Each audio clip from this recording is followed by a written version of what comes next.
Roll call, please. Sabers. Here. Rice. Here. Dosher.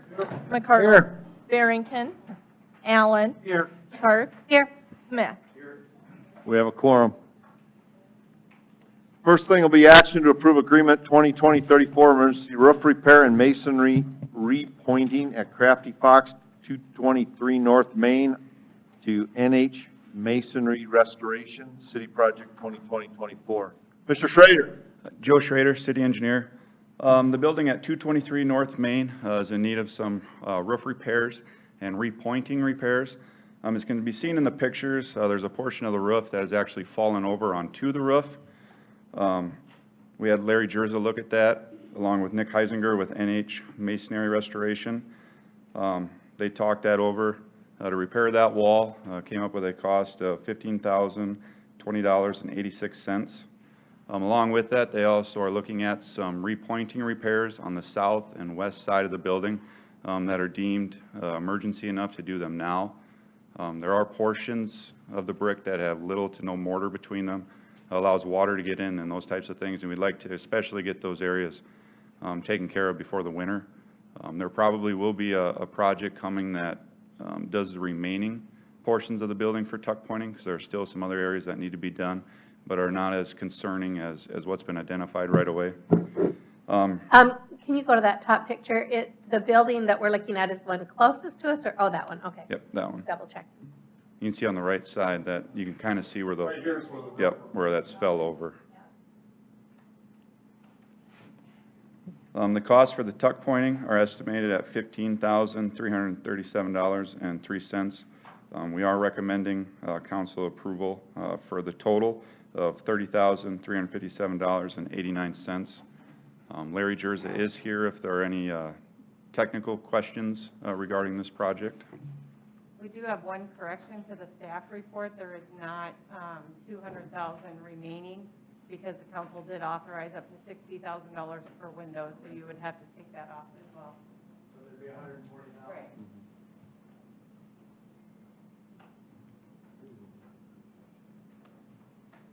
We do own that. Joe, is the rest of the roof all right? Is that a new roof back 5 years ago? I believe so. I'm not sure. Do you know? Larry, do you know the age of the roof?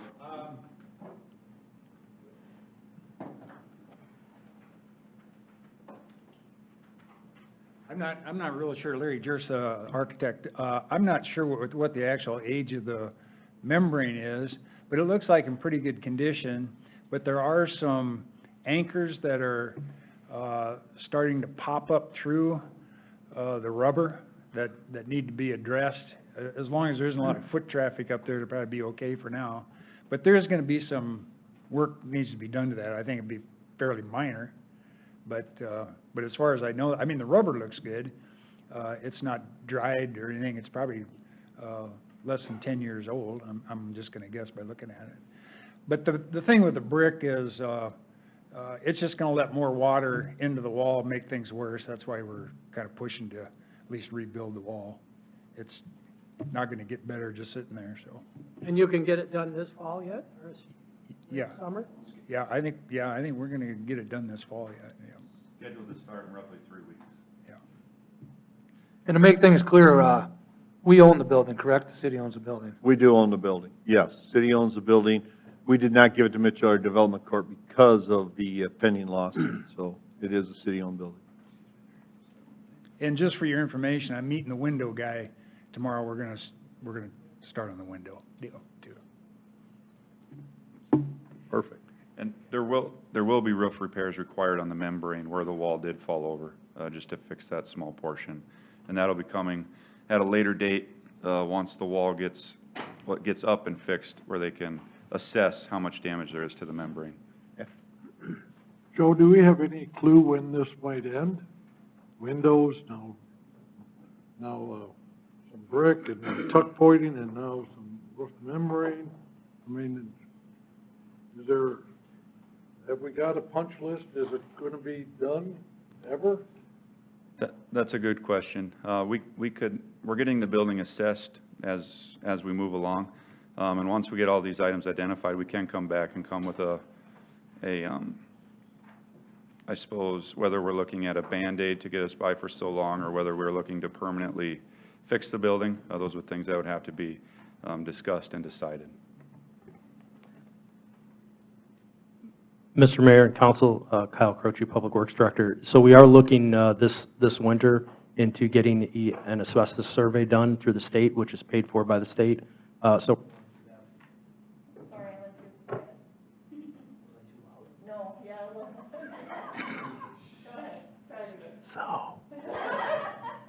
we're going through the state for that, and then we are also looking at getting a Deadwood grant for the rest of the windows as well, so we'll be doing that this winter.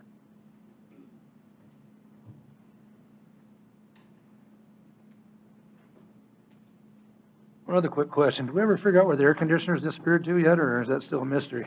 That's still a mystery.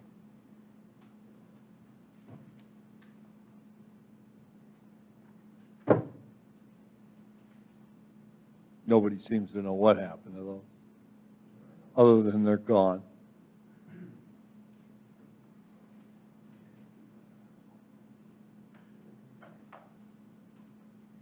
I'll move approval of the emergency roof repair and masonry repointing.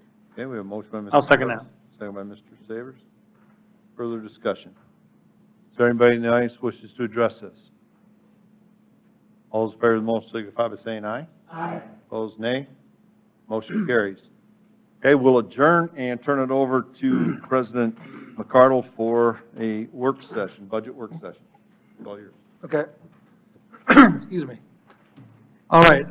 First of all, I'd like to thank everybody on the council here for, I know they put a lot of time into this and effort, and we always hear all the bad things. Sometimes it's good to hear the good things. I know that everybody worked hard to get this done, and we all got one common goal, and that's to save the city money and do it the best thing we can for the city, and I think that's what we're doing right now. I would suggest that we start with the capital improvements and go down each one of them. But to start out with, I'd like to say that I think we should try to, if we take something out of the budget, we put it in the contingency, because I think we need to keep our contingency as high as we can, because who knows what it's going to be like in the winter time when this virus kicks in again. We're going to need all the money we can get, so I think anything we don't need to be spending it, I think we need to save it. And all the reports that I see, it doesn't paint a pretty picture for the future, so I think that's another reason why we should be pretty cautious on this budget and go through it as good as we can. So, does anybody else have any comments? Mr. President, if I could make just a couple comments. I did share one article that I received in the last couple of weeks, and I think it kind of sums up where we're at today. And we're in uncharted waters. We've never had a virus like this go through. And the gist of the article basically said things are going okay right now, but theoretically we're living off of stimulus that Washington, D.C. had sent out in unemployment, and that we all know is going to come to an end. And so I do know also for a fact that in the second quarter of 2020, the financial institutions and banks throughout the United States put more money aside for loan losses than they ever had in the history of keeping track, in anticipation that once the Washington money does run out, we are going to see more foreclosures, we're going to see more delinquencies, we're going to see more bankruptcies, both personally and business-wise. And so I think we would want to heed the kind of the same caution is, I don't think we have to go overboard, but let's make for sure we've got a plan in place that if it does happen, at least we've got something already that we've talked about. And given that fact, I think we need to be ultra conservative. And then if we end up receiving money that we weren't anticipating, then at that point in time, we've got a game plan in front of us that we can kind of move through. But all I can tell you is I know the financial institutions are prepared to have a worse 2021 than they did in 2020. And that's just a common theme that is spread throughout all of the banks right now. So let's maybe plan for the worst and let's hope for the best.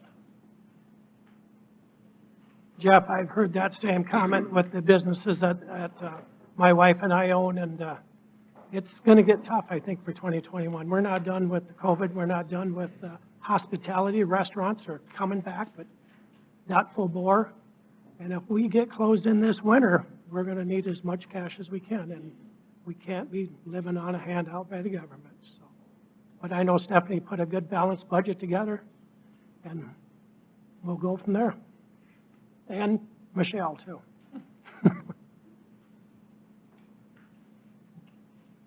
Okay, do you want to should we just get this sheet right here and just go right down it? Yep, do you want me to go through the Sure. overview quick? Yeah. And I won't go into great detail on this. Usually I do that during your budget hearings because it's going to change between now and then, depending on what council's feedback is today. But I think just a couple, oops, I pulled up the wrong one, hold on. Just a couple things to point off with to start with. First of all, our overall revenue, if you look, it's proposed to go down. That's largely just due to the change in financing sources for projects that we have coming up.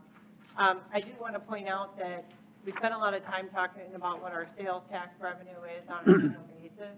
That's just because 25% of the property tax, as you can see, is 25% of the overall revenue and 32% of the total tax revenue. Sales tax is 51% of our total revenue and 66% of the tax revenue for 2021. So that's why it's incredibly important. It would be a much higher number than that. It's normally about 73%, but we do have some bond proceeds coming in, so that kind of throws things a little bit off when you have a $5 million bond coming in. So it is really important that we do pay attention to the changing climate of what's going on. You know, we just showed July was okay, but then now the last receipts that we got were $300,000 less than the previous time, the same time last year. So everyone keeps asking me to predict the future with what our revenue is going to be. I have no idea. So it's unfortunate that we have to follow state law and pass our budget in September, and we can't take more time to see really how 2020 is ending before we get into 2021. I wish I had a crystal ball. I'm sure all you did too. A couple things just to point out. Our CPI is 1.7%. That was about a $91,000 increase to property taxes. Growth, we have not gotten that from the county yet. When we get that, we typically plug that in and add the difference into contingency, but it's usually $40,000 to $50,000 at most. We did project an increase from the 2020 budget, but it's still lower than what we actually collected in 2019. So I still feel okay with that. Typically, we'll start the year and we'll allocate a portion of the revenue out of contingency just in case we don't hit revenue goals. But that's an item, I just want to make sure everyone's aware that we do show an increase in the budget, but it's still lower than actual collections in 2019. We do have some cash being applied for different projects, and as you can see, $685,000 is coming out of designated money and reserves for STIP projects. That's doing some of our road construction. You can see what I have listed there for projects that we were going to use the money for. We also have designated storm sewer funds that we're using for the storm sewer projects that are in the general fund budget. And then there was a committee that went and got donations from the Veterans Park, so we always show a maintenance line for the Veterans Park, and whatever is spent out of that comes out of those reserve funds. As far as special revenue funds, we go through those in detail to make sure that they're matching what the projections are. But you can see the changes there. I was asked about the increase in the park revenue. That's largely just from a transfer out of general fund into park. But you can see entertainment tax, I'm bringing that way down. Our budget this year is $790,000, and I think we're going to be at least $60,000 short is what it's looking like so far. So we're going to end up spending reserves this year out of entertainment tax in order to balance the budget because we did not, lower anybody's budget in 2020. That's probably really the only ones I guess of note there. Enterprise funds, you can see the difference in cash, large difference. It's not that we're collecting $4 million more in revenue and water, it's that we have financing coming into those funds as well. So we did do a rate increase in both water and sewer, but we also have a $10 million project coming out of sewer that's being financed. So I just want to make sure we point that out. Foreign Pal shows a slight decrease in revenue, but they had a decrease in expenditures as well. EMS looks like it has a decrease in revenue, but the 1.4 that's budgeted this year includes a fund transfer of about $800,000, and we're anticipating using reserves either from CARES Act reimbursement for wages in EMS or from revenue that they're gaining. Somebody asked me the question about how revenue is doing in EMS, and so I ran a report on a monthly basis, and as of June, I think it was, or July, I can't remember, June or July, we were at the same point of all of 2019. Well, that was crazy. Can't lose that today. So that's really good. It's showing that our collections are doing well. And we're still just brand new with this collection company. We have a phone call with them tomorrow before we're going to have a better idea on reporting. But the fact that we're already at last year's level is positive. So just to be clear, 6 months in, we have collected as much as we collected in the entire year last year. Within $50,000. Yep. Really good. So that's great. You can see expenditures here. The first one is showing just the general fund budgets. As you can see, the majority of our funds go to street and sidewalk construction. Those are our major projects. Transfers out, that's going to be money that we send to 911, that we send to Park and Rec. And Foreign Palace, there's a little bit of a transfer in there as well. Then we've got police, storm, and down from there. These are all general fund expenditures. If you look at our other funds, our major expenses are in our 2 utility accounts where we have 2 major projects happening. Council reviewed those projects at a work session a couple weeks ago, and then they go down from there. You can see the fund expenditure increases. So general fund, we're going down. Park is up a little. We do have a $275,000 capital project request to fill in the old pool at the rec center to reuse that space. Water and sewer are going up because we're doing projects in those accounts. And then the rest of them are flat except for EMS. Actually looks like the expenditures are up too. Oh, that's because last year we didn't have it budgeted. Yeah, so that's why. Yeah, so that's a big increase. Okay. Transfers out. Every year council wants to know what we're proposing for transfers out of the general fund to support other funds. So you can see here, transfers out. This is transfers coming out of the general fund into other funds. So you can see there's an increase to the park. We are not transferring to community services. Foreign Palace is actually just a little bit lower than last year. We're not anticipating a transfer for golf or for water. 911 is the same. EMS, we are not transferring this year. So most of those are down except for Park and Rec is up a little bit. I did note those in detail here, so if you want to go through and look at those, you certainly can. I will point out, I guess, the Corn Palace, because that seems to be a topic of reoccurring conversation. So it did decrease $30,000 in the 2021 budget from general fund, so that went down this year, which is really just due to decreased budgeted expenditures. So here you can just see the comparison with entertainment tax fund budget. Well, we really only have 3 things that come out of there, and we are not, I did not plug anything in for SEA local events or for plaza events. I did put $60,000 in for a future welcome sign in the center. Yep, for the First Street median. We've talked about that in the past. My idea with this is you would not spend it until maybe September of next year, and you see if entertainment tax is coming back or not. And if it doesn't, then you just leave it there so that we make sure that you're not spending into reserves. The committee did approve or recommend a decrease in the CVB funding just because of the decreased receipts and us having to spend reserves in 2020 to make budget.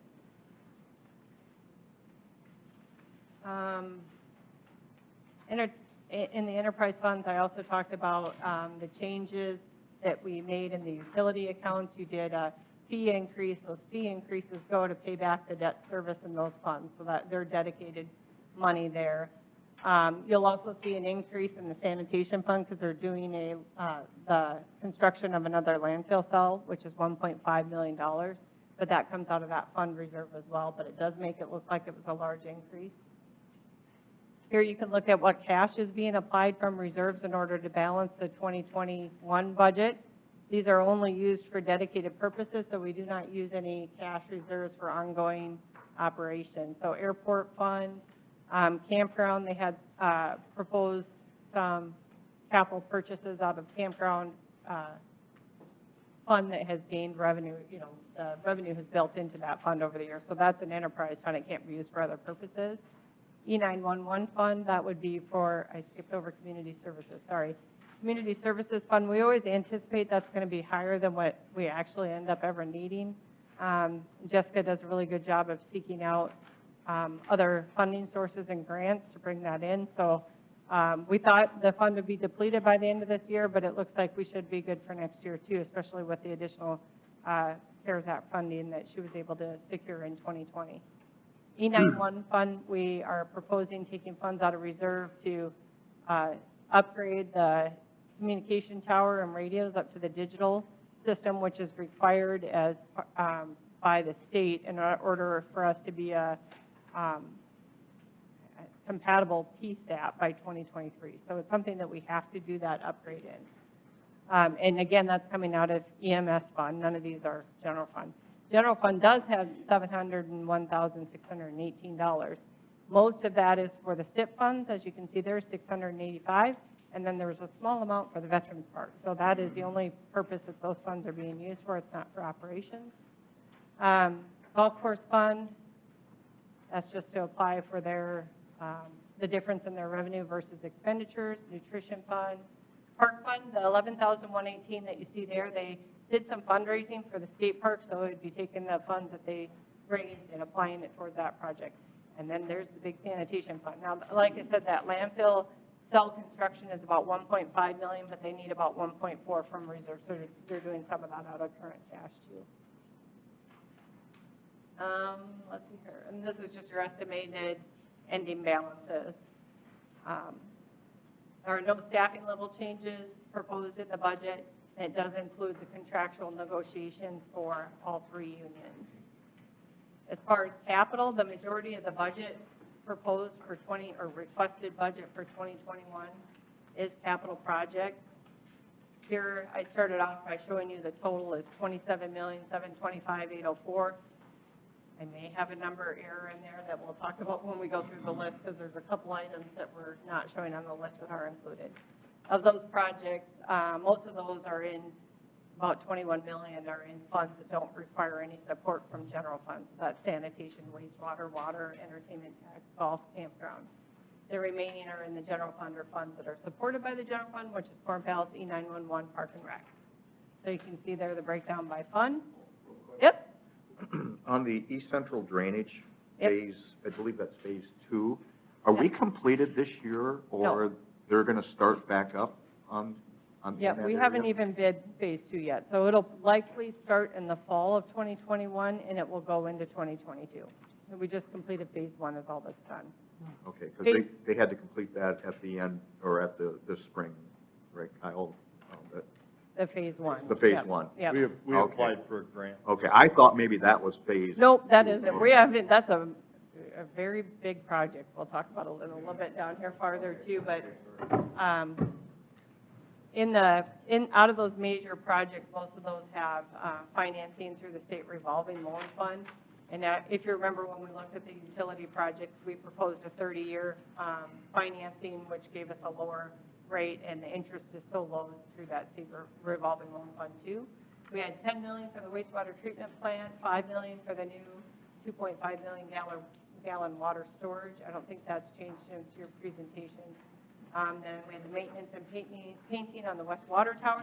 That $986,500 for East Central Drainage Phase 2 is wrong. When the budget was submitted, it was the amount that we were going to finance through the SRF. We also have that other expense that's going to be paid for by the grant. So I'm going to have to change these numbers to include the other 3 million that's missing off of there, but we also have the revenue to offset it. So it's budget neutral, but it just was omitted from their request that they submitted, right? Just make some visuals Right. change that include. And we're that. making a bigger investment in capital than what it shows, and the fact that Public Works was able to get grant financing for a large portion of that is phenomenal. So I want to make sure it's showing on the report. And then, like I said earlier, the surcharge is actually, that surcharge that council passed on the utility accounts will go and pay for that debt service in the future years. It's committed to those only, that's all it can be used for. We have to show it set aside or reserved for that debt service payment. We'll get into these maybe a little bit more under your capital discussions, but there you have a breakdown of, these are the ones that are getting financing through the SRF program, so, or out of the utility account, so that they have fund reserves for that.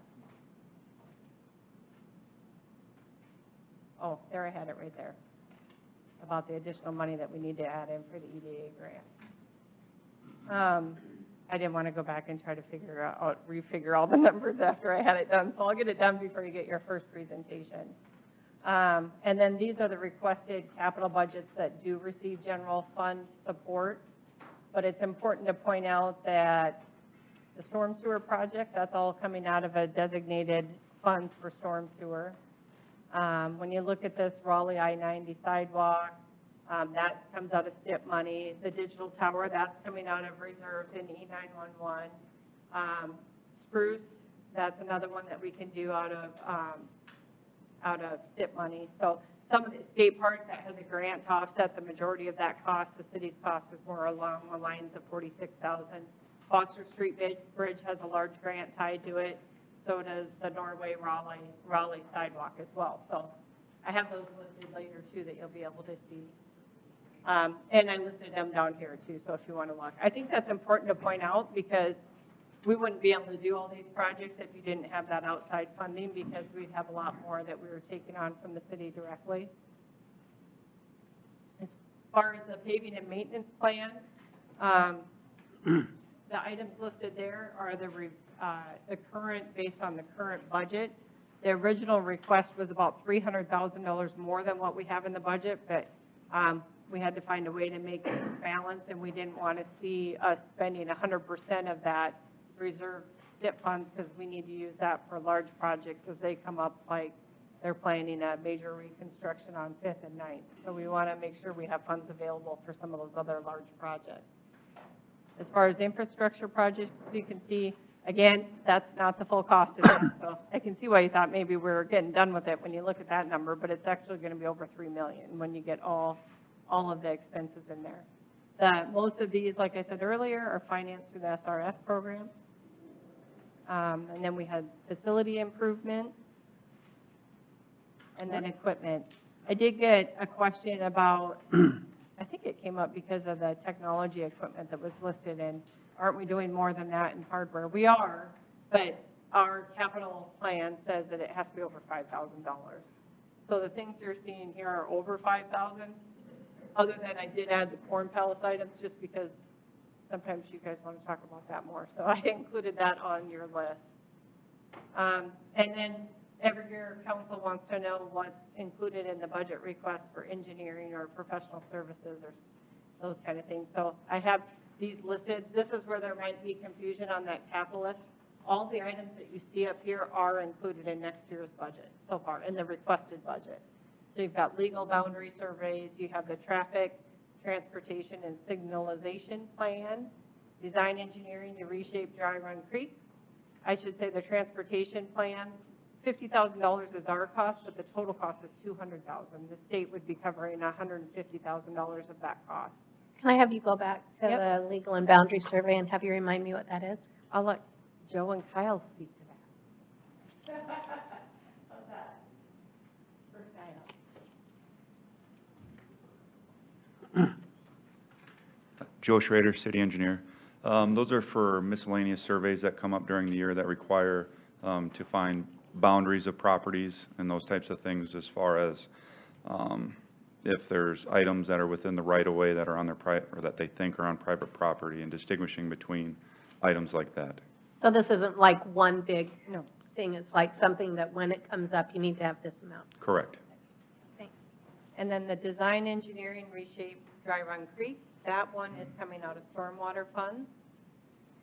The risk and resilience study, my understanding is that's required by the EPA, that comes out of the utility account, so that's not general fund supported.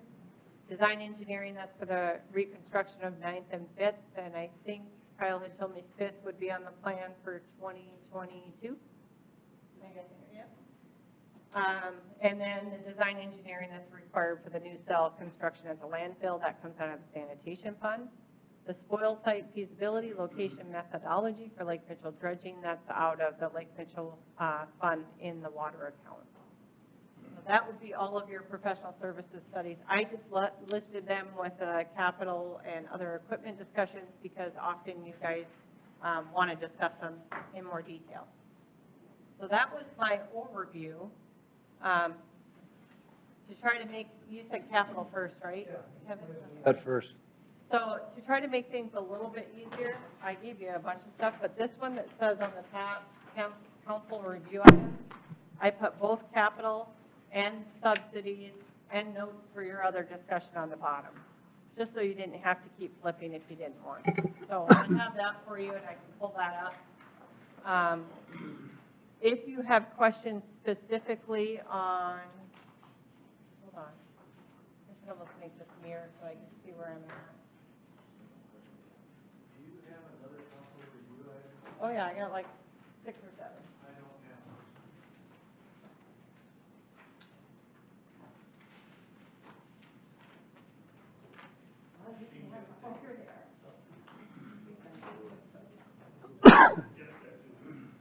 Who got you? Oh, okay. Well, I knew I'd mess up somewhere.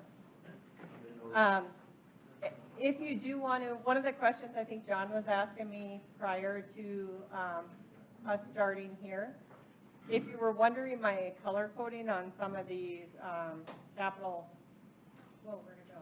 Hold on. Oh, that's weird. Okay, well, never mind.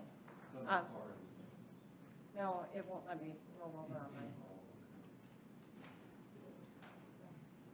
Okay, so I won't show you that. That's great.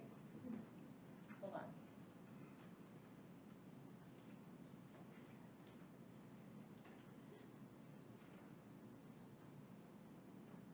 So I just want to say, and I don't know if this is the best time to say it or not, but I know that one of the things that you've said is that we can always look at doing different subsidies depending on what our fourth quarter sales tax collections are. And so I just want to preface this whole discussion by saying I think it's important that we're prioritizing, and just because we may or may not agree that something should be done initially at this point doesn't mean we don't think it's a good idea in the long run. It just may not be something that is a higher priority than other things. So I'm just making that comment, which I'm sure is Absolutely. not necessary, but. And we'll go over the subsidies after this on too. And the one thing I was going to point out here, so this is the question that John asked me, why are some of the numbers red and some of them are blue? So the red ones are ones that had SRF financing. The blue ones are ones that had dedicated revenue to offset that cost. I just did that for me so that I would remember that if you're thinking that that's a way to save general fund money, you're not. So I wanted to make sure that you knew when those items came up that they're not being funded by general fund. So, excuse me? Blue was, those just had dedicated revenue, so it's either coming out of STIP money or the utility reserve. So, it was a good question, John. I should have gave an explanation for that. I apologize about that. And then the other error that I did make that John pointed out is, as I just showed you on the professional services that we talked about, the boundary survey, these surveys are included in the budget, but they were not listed on here. So all of these survey items, I just didn't have them on there because I didn't want them totaling into the capital, but they are included. So, and you'll see that as we go down the list. I just had that as an error. So I think that's all I have to review. I've got this list pulled up if you want to go down, or I don't know how you'd like to proceed, Kevin, on that. Or, Should we just start at the top and go down? or, yeah.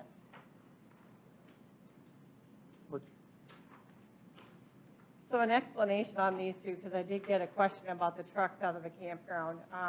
Currently, the park department maintains and takes care of those grounds. When we had our internal review, all of the departments come and meet with the mayor to review the requested budgets. There's additional reductions or changes that are made in order to make that budget balanced. We were still not budgeted, or we were still not balanced in the general fund.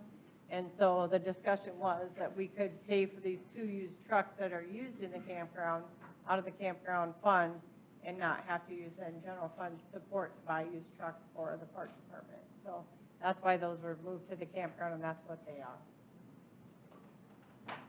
So that, there are funds from the campground Yep. that are dedicated to that. So do you want us to maybe approve them as we go, or we ought to just wait and do that later? What do you think, Steve? Go ahead. No, go ahead. I have a different question. I don't want to dictate the way you want to do this. Do you want me to run through them first? What do you think? In the past, we've done individual, so, because people might vote for one and not for another. So if there's ones that you want to specifically discuss Okay. and potentially pull out, I don't know what you guys think. I don't think we have to go down every single line on it. Maybe look at the first page and see, where would you like to discuss? And then once we're done with the page, maybe we can do some action, or if you do want to, Yeah, one we at can a do that. time. No, we can do that. Yeah, I think if we look through the page, like you said, Jeff, before, if we go down one at a time, I mean, I think that's overkill. No, speed There's it some up. items on here that we know that it's, I guess in my mind, it's sort of a no-brainer. We need to proceed and make sure they're part of our budget, and there's ones that, well, let's have a chat, so. On the first page, is there anything anybody wants to talk about, or? Yeah, I'll start off. So, and it's the first one, the trucks for the campground. I have a hard time understanding why the campground needs 2 trucks, and maybe not even any. And the explanation that the Parks Department can use them, what's the justification for the Parks Department? Why do they need trucks, and why are they buying them out of the campground? Like I said, the reason why they're coming out of the campground is just to make it, otherwise it would So, get cut. right, but what's the justification, what's the justification that the parks needs 2 trucks? Their trucks are, Nathan, you can speak to this, or whoever you want. Yeah. Their trucks are becoming very old. In the last 2 years, we've cut every truck they've ever asked for out, which is why Right, we left them in. but how old and how much mileage, what's the maintenance? Yep. And They have I that. still get asked the same question. I ran by the activity center on Sunday, and there are 8 trucks parked in the parking lot. And 8 isn't enough for just that facility, much less the other trucks that the Parks Department has? Go ahead, Steve. Steve Rowe, Park Department. Some of our oldest trucks, I don't care how old they are. If they're functional, then we can use them. If we have a limit on how old they are, or how much mileage they have, or what function they have, then I would like to see that to justify them. Just because they're old doesn't cut it with me. Nathan Powell, Parks and Rec Director. Steve, could you let them know how long your truck's been in the shop? we got one right now, it's probably been there a year, that's got to get a motor put in it. We got other ones that got 100-some thousand miles on it. They're in the shop 2-3 times a summer, and then they sit there for 2-3 weeks trying to get them repaired. The repair costs are just becoming more and more what the actual vehicles are worth. And, we just like to update them to hopefully cut back on repairs. When it says truck, what are you talking about? Pickup? Pickup. Dump truck? Pickup No, trucks. pickup. What years are those, Steve? Like I said, our oldest one's the 80s, 1987. We got a bunch that early 90s. They range from that to our newest one is probably 2013, maybe 15, somewhere in there. But we got wide range. All of our pickups, most of them come from other departments. When they got done with them, they were getting rid of them. We took them to use them for our seasonal staff. Summertime is the primary what they get used for. You know, we got staff going all over the place, out to lake, different parks in town. It's kind of a necessity in our department to get around. If you have a truck that's been out of commission in the shop for 1 year, obviously you don't need that truck. We've been barely getting by without it. We're just making do what we can. You may do, huh? Yep. My question I have to spin off that with John, maybe it's Kyle, I don't know whose direction it is. Our city maintenance shop that we're obviously taking care of all of the vehicles, and one came out the other day by Stephanie, not necessarily sent to us on purpose, but obviously showing that a vehicle needed to be maintained, which was a good thing for us to actually see for a change. I've never noticed that before, but I guess my question going off what Steve has just brought up here on the maintenance of a vehicle, like John has said, that's been sitting there for a year in our maintenance shop, how busy it is, how busy and backed up are we, I guess, to the fact that we're taking care of all these vehicles. You know, I look at me, if I need to get my car into a shop, I can go to TMA probably within a day or two. You know, not saying they're not busy, but I get in. Now, if I got to get one of our police officer vehicles into a shop and it takes us, well, we're 3 weeks out or something like that, I guess it questions me a little bit how old of our vehicles that we're getting, we're requiring to get maintenance. So what kind of backlog do we have on maintenance on just our regular city shop on all of our city vehicles in general? What kind of backlog do we sort of get? Why is this one sitting there for a whole year? Keep in mind, we are down one mechanic at this time too. That is part of it right now, is we've been about 4 months without a mechanic already, and we're unable to even get one right now. We've been interviewing, and we have not been getting anyone even close to being qualified. Usually the backlog, right now we're backlogged a little bit. It's kind of seasonal, a little bit of it, because when the spring rolls around, you know, you have all your mowers, all your golf carts, you know, everyone's getting ready for summer, you know, you got massive amounts of equipment, all trying to get ready at one time. Vehicles, public safety is your ambulances, your police cruisers, all that stuff. It seems to be coming in a little more regularly than it ever used to. Of course, fire trucks and everything like that, they're a high priority, and they're taking some time to get some of this repaired. Being short a mechanic don't help things as far as just mainly a lot of oil changes and just basic service work is taking a lot of time. I know there's something going on. One second. I know there's something going on with the one that's been in there for a year. I don't know if it's something that is even replaceable or something. I know it's more than, it's the whole entire motor and everything else, but usually a turnaround time is less than 2 weeks. Okay. I mean, and that's my devil's advocate is looking at is the fact of us keep on pushing off trucks to the point of how much do we keep on putting maintenance in these vehicles, or do you sort of get on a standard schedule when we've pushed them off over the years? Danny, I know I've been here sitting with you for 20 years, and there's years we had 0 trucks, but there were 0 vehicles. But we got to be careful how we keep on pushing things off, and then also we get into ourselves with more of a maintenance than actually taking care of a vehicle. I mean, I just trying to be the devil's advocate when we think about this process and all the list on trucks that are going down. And Susan has a question. So you are having a hard time hiring a mechanic. Is there any way to, I'm just asking, but is there any way to negotiate with an existing garage to be our person, and instead of having a full-time mechanic on staff, have a place that we can take our vehicles to have? You probably could. It's going to cost you a lot more in parts and labor. That's the biggest thing. Your parts and labor are just going to be ridiculous. Okay.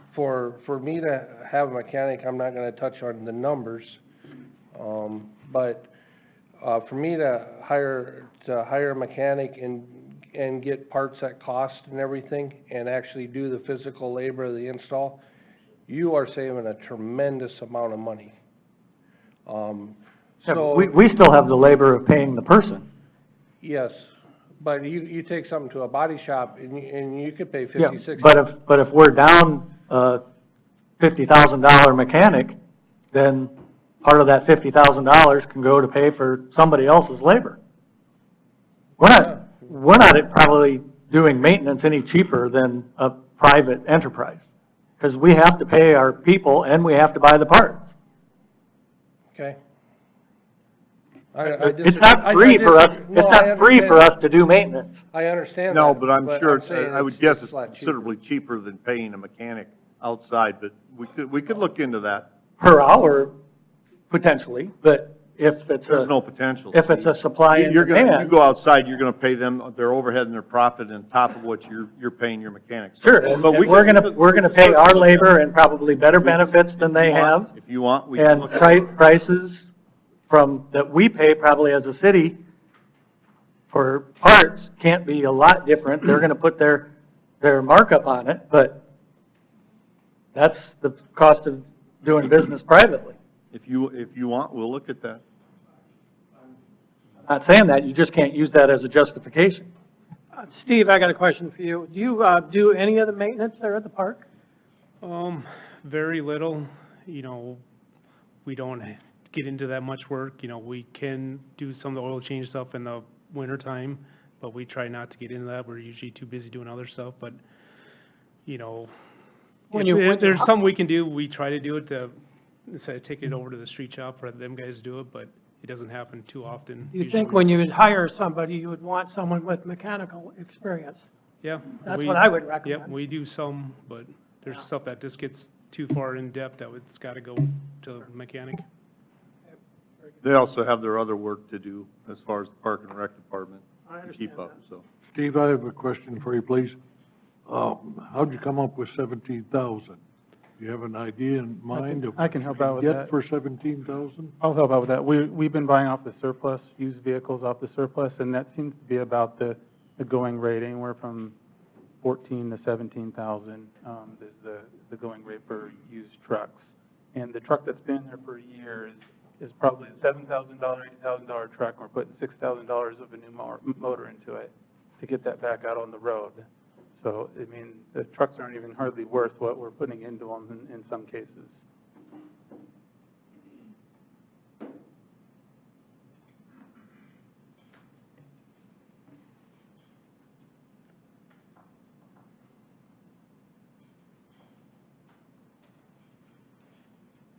Well, what do we want to do here? I know that, you know, where I work, we put a lot of miles on trucks, and trucks wear out. I mean, there's time you gotta just replace them and bite the bullet, put money into them.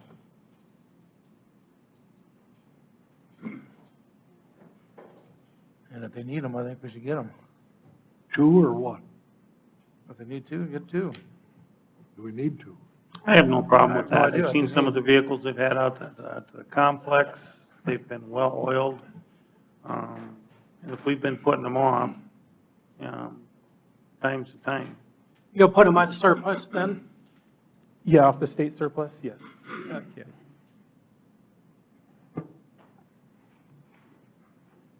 I say get them. A second? I'll second that. I would leave it in there unless somebody Yeah, wants to let's pull leave it it in there. off. If nobody makes a motion, then I would just move Okay. on. Motion would Just leave them in there. remove, That's otherwise what I I say. Leave consider them them in there. Leave them in there. Okay.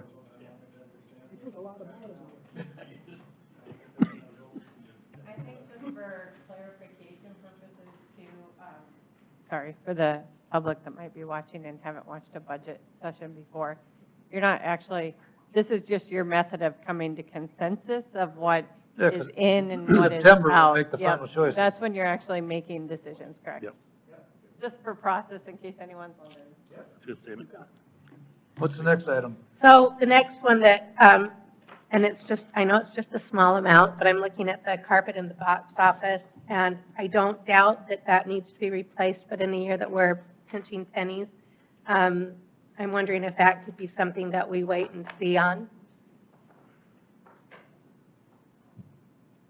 I saw the pictures and, I mean, yes, it may need to be replaced. What is it, 6 years old?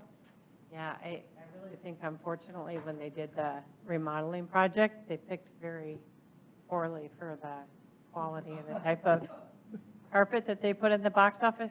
I think I remember within 6 months, it started looking like this already. So that's unfortunate they did that. Yeah, and once again, I don't doubt that it needs to happen ultimately, but I don't know that it's something that I would say is critical enough to have it be a priority over some of the other things that we're talking about cutting from the general budget. Stephanie, if I could add to that, the agreement with the Corn Palace, our staff would actually do that too. So we've got a group that's able to do flooring, so it's just the cost of the product.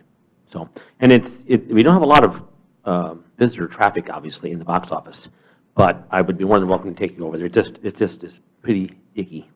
And we did shampoo it a couple times this year over Christmas and then early this summer.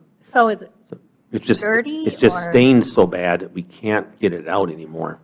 Yeah, and so we've talked about, that's why I said maybe a vinyl flooring, something that will handle spills and things like that. But I understand your concern.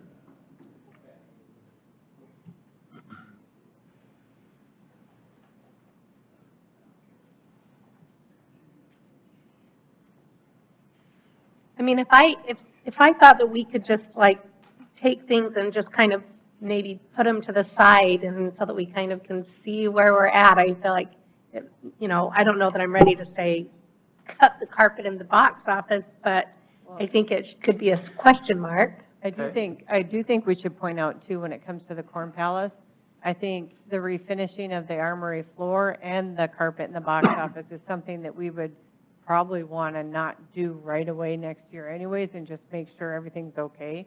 Because, you know, Doug's faced with the challenge that he's having events cancel left and right, so areas where he's normally getting revenue aren't happening. So I think even if it's left in or left, either way, you know, that's a way for him to maybe save some money if we're seeing that revenue's not coming in next year too, is not doing it. So, again, trying to forecast the unknown. So. And that's not uncommon with any year. Right. So, I mean, we can give you some direction, but obviously, you're not gonna roll back to the council. But Right. if we identify some of these, and you're doing it this year also. Yeah, So if we were prioritizing these items, and I guess if we discuss them, like maybe Susan said, just take note of it, and maybe it could wait a year. Yeah, can you mark the ones at least that we ask questions about? So trucks and then carpet, and then I'll go to the next one. Then you mentioned in the presentation, the sign on Burr at 60,000. It's nice, and when you go into communities and you see that, I think it's great, but if we can look at that to not pull the trigger right away to see where we are. It's one we could do without for a year, no problem. But I know it fits in with the continued update of the Burr Street project. So Really, my thought on that one was more, I definitely don't want it to happen if you don't have the revenue in there, because that's the fund that we were trying to go back to do some of these beautification projects and Main Street and things like that, and if we don't have it, we can't do it.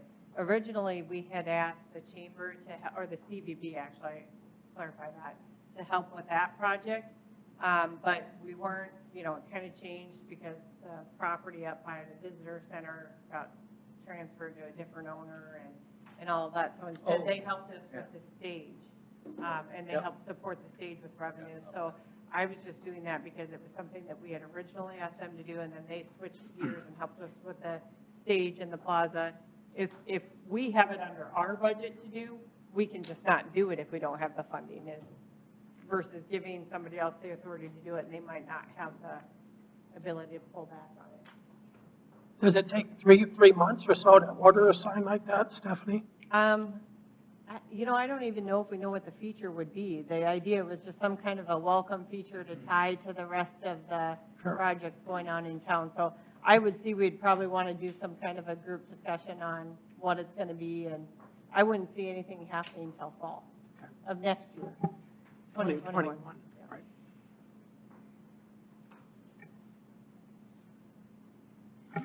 So the next thing that I saw, and I don't know, I counted, I think, 4 mowers. And so I just wondered if there's overlap. We've got a Park and Rec John Deere mower. We have that's 30,000. Oh, more than that. one for 28,000, then we have a split rotary mower with cemetery, a fairway mower. So there's more than that. And then on the front page, we've got the rotary mower, the used rotary mower. There's another one, right? Anyway, a lot of mowers. So I just want to know, I guess there's a big question mark about all the mowers. I'll have them come and justify each of the mowers, Jeremy and you as well. Jason Ganeri, Golf and Cemetery Department. The two mowers that we're asking for, one is a fairway mower and one is a wide area mower. The fairway mower definitely is not anything the parks could use. So the one has 6,200 hours on, the other one has 5,200 hours on. If you were to translate that into miles, you're looking at 250, 300,000 miles. We're starting to put engines in, a lot of parts that the machines are just getting old. Some of your mowers are obsolete, right? You can't Yeah, get parts yep, for 'em? yep. One of the mowers that we would be replacing is a reel mower, and if the reel stock gets to a certain point, and you have to replace it, otherwise it doesn't cut very well. So if I have to replace the reel stock in that one mower, we're looking at $4,500.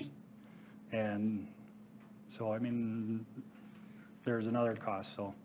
So I don't doubt that we probably need some new mowers, but do we need so many new mowers? I mean, is there, do you see where I'm coming from when I'm looking at? I totally do. These, yeah, golf, this is for golf more than anything, And which the- these two, Right. the ones they have, when they break down, they can't get parts for. So, but we also have And these are cemetery, not which new are mowers. shared. Are These are are golf and used mowers. cemetery able to be shared? Yes, one of the mowers we're splitting the cost of between the cemetery and the golf course. Because the cemetery, as of right now, they pull one of our mowers over to some of their larger areas. Most of their mowers are pretty small decks on them. And they pull one of ours to most of their bigger areas. So adding again to more hours on those machines. So on these rotary mowers that I'm asking for, there's 3 of them. All 3 of them, the least amount of hours is 3,500 hours. The highest is 6,200 hours. It's just time to start a rotation of moving the higher hour ones out. And I think that's exactly what I would like to see us do, is start a rotation. So maybe we replace the 1 or 2 that are most in need of being replaced and create a rotation instead of saying in a year that we are, once again, trying to find ways to save money. Maybe instead of buying all of them at once, we start a rotation. If this makes it easier, I did total them by department. So there's 1 in cemetery, there's 1 that's split between cemetery and golf, there's 1 in just golf, 1 in parks, and then 1 at sports complex. I can tell you that parks and sports complex have been cut probably the last 3 years. I think cemetery got 1 new, or golf got 1 They new. got Otherwise, one, they were approved 1 new last year, but, Otherwise, he's bought Mr. used. Thurman found 2 used ones in very good shape. Price of the one, so that's the way he went. One of these used, right, Jeremy?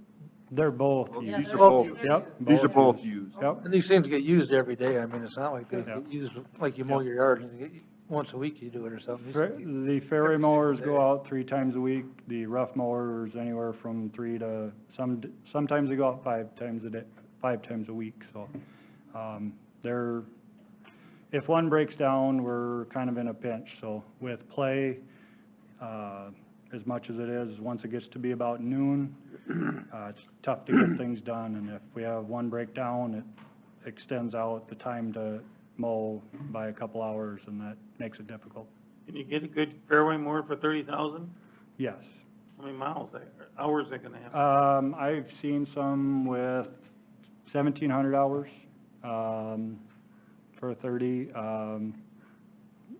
I've seen some with that many hours for less than that, but you kind of question where they come from, so you gotta be a little careful. Down south?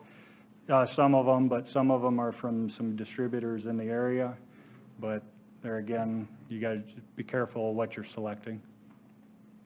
And so the golf mowers are coming out of the Golf Enterprise Fund. The ones that would come out of general fund support would be the one from cemetery, the one that's split with cemetery and golf, and then two with park and rec.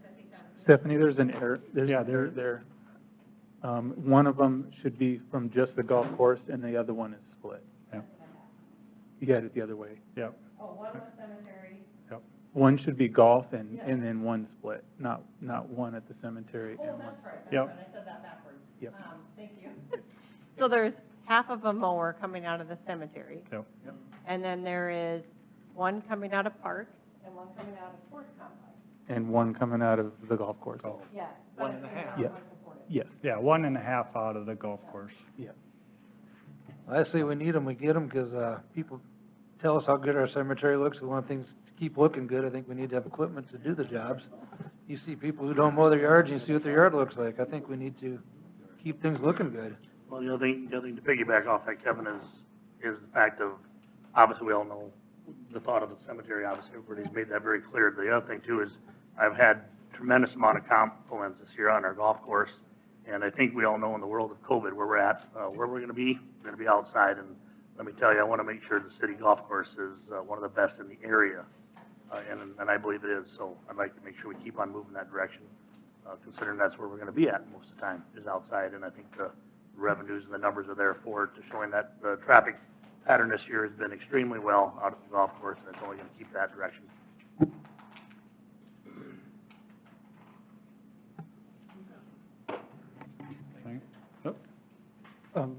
Steve, for Parks mower.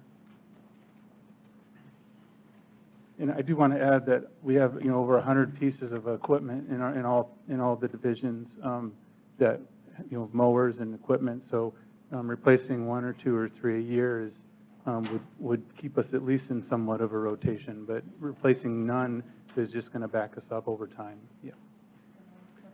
Yeah, the mower that we're looking to replace is one of the 5 that we have to mow the parks. And, they get used every day, 40 hours a week. The only downtime they have is on the weekends, and the one we want to replace has over 4,000 hours on it. We're going to try and get back at that preventive maintenance, try to keep them rotated in and out before they get too old and non-usable. Is that the John Deere one? Yep.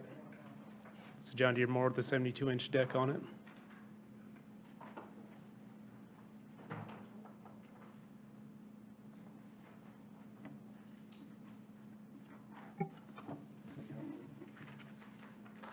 Okay, so the one for the sports complex is the $30,000 John Deere, and the one for the Parks Department is $28,000?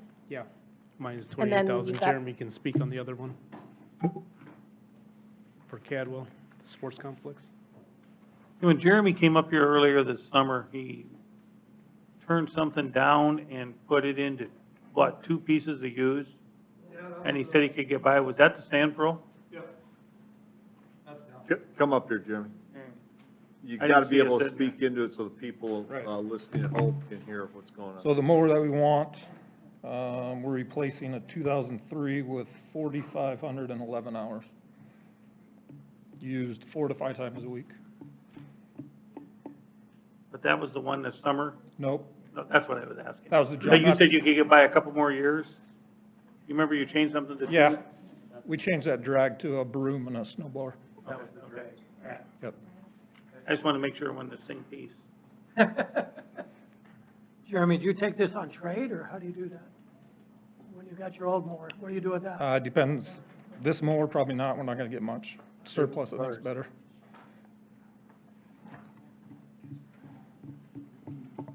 I don't think people realize how much mowing they actually have done in the city. I mean, nonstop. I mean, we need equipment to do it, so And I do need to let's get them the clarify, equipment. We can sell some of that lake property. the budget is 1.5 mowers out of cemetery and half a mower out of golf. That is the budget, the way it's currently proposed. How about the Because golf otherwise, carts, the golf Jeremy? fund didn't have enough. Golf carts, are they for you? Yep. And like, what are you talking? Are you talking a Cushman, a truckster or something? Well, they're Cushmans, but they're golf carts with a box. They're not, because they're not golf carts. No, they're with the box. I was gonna say, Cushmans are with the holy box. cow, they're, Okay. yeah, they're Cushman. So they can put tools and buckets or whatever they need. I just- They're So I don't know, clay. what is a Cushman? I don't know what that is. It's a brand, of yeah, golf golf cart. cart with a Golf box cart on with a it. box on the back where you can haul stuff with. No, Nice. just like where the golf, or the, It looks like a Golf club Ranger, only building. it's a golf cart. Yep. Do these have hydraulic dumps and stuff? no, They're just for yep. running around, roundabouts? They do make them, they're a little more expensive. Don't get any ideas. You'd like them. I was wondering what kind of golf cart you were buying for $8,200. I thought, holy cow, got air conditioning. Nope, those are the, As fast as you can go and the wind's blowing over you. yep, those are about 8,200. The, electric ones are 85, and they get bigger, more accessories for 9,000 and 9,500. But the smaller one, the 8,200 one, that's what we were asking for. Right, and just to clarify, the Cushman is not currently in the budget, just the 2 golf carts are. Okay. Because if you look there, it's not in the proposed. But their golf carts are actually- Cushman is not currently in the budget, just the 2 golf carts are.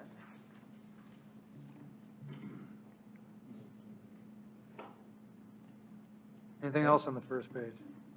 I've got, actually a question, and maybe it's for Marius, for the self-contained breathing apparatus not being budgeted, and where does that put you, and are we okay with that? What our intention was to try and do that out of 2020, because they do have $20,000 budgeted this year to replace some of them that they can't get replacement parts for anymore. And so we would either use some of the CARES Act reimbursement or contingency this year to try to get that done. Okay. Then we're covered for another 10 years. Yep, and otherwise they have ones that need replacement that have obsolete parts that we can't do, so we have to get to it soon. So we might be hearing something more on Within the those next within the next month or two. I got one on the green improvements. You know, they asked for 140,000 and I see you approved 52,000. Well, I think that would be one that, we got a very nice golf course that we could pass on. You're on 2. We're done with You're 1. jumping the game. Well, I switched. It's the top of my page. He went to this one. I went down where it's on the golf course was Oh. too. I flipped, yes, sorry. We were talking golf carts that were on page 2. And Moore's were on page 2, so I was on page 2. Okay, so are we back to this one? Yes. Okay. Which chart would you like me to look at? So is there more people want to talk about on page 1? I didn't have it. I was wondering. Go to page 2 then? Page 2? I get it. Okay. Page 2? So a question on page 2, Stephanie, and I don't know if it's a typo. On the graph I think you had up for the sidewalk railroad crossing on Spruce, you had 475, and this says 375. Is there 75 is correct. 375 is Yeah, correct? but there's money coming out of one of the utility accounts for part of the cost. That adds above, so it's, I think the you- total cost of the project is more than 375, I but have it's to pull it up, 375 that's coming out of this? out of road, yeah. Okay. Sorry, I didn't probably add them both in there. I saw 375 on one and 475 on another, and I just I probably just missed it. Let me look. confused as to, I don't want to say I don't really care where it's coming from, but I, Yeah, I want to, there's $100,000 in storm sewer and $375,000 Okay. sidewalk and street. Thank you. Okay. Okay? That's the difference. Yep, okay. Page 2, I have concern with renting. Oh, thank you. Page 2, I have a concern with spending 50,000 towards a total of 200,000 for traffic study. So on this one, the one that was handed out I know, tonight but did that's- not include, it That's does- where I said I made the error, it should have had it in there. It is in there, Yep, it is okay. included in the budget, it was on your presentation that I went through. Okay. Both that Right. and Thank you. all the studies are in there, I just wasn't counting those in the total capital cost, so I had taken them out to get my formulas to match. Concession study is not.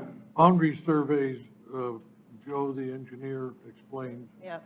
that, but this total of 200,000 for traffic study seems, and our share is only 50,000. I wonder what we get for that. I did,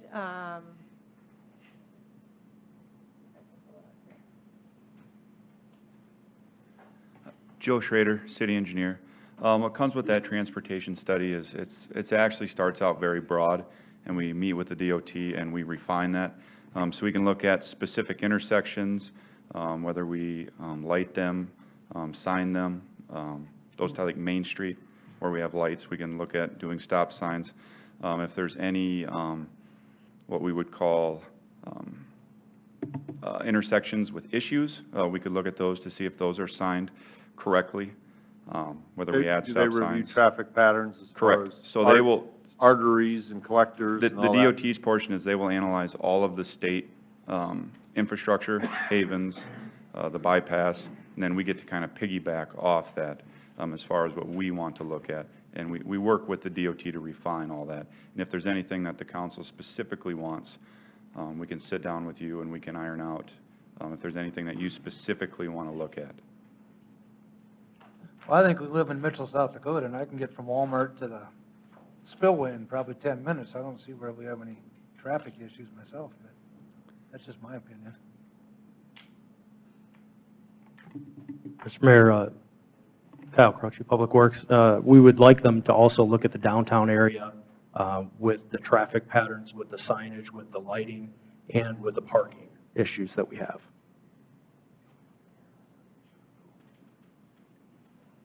I think I read in there too that it included traffic counts at 32 intersections, correct. signal lighting as well throughout the signalization plan throughout the city as well. That's correct.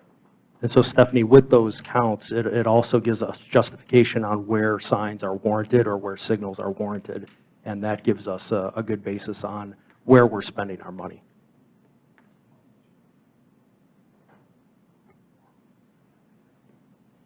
All that being said, I still have a problem spending 50,000 this year. Is this is our only chance to get the remaining 150,000? They'll hold the grant until June of next year.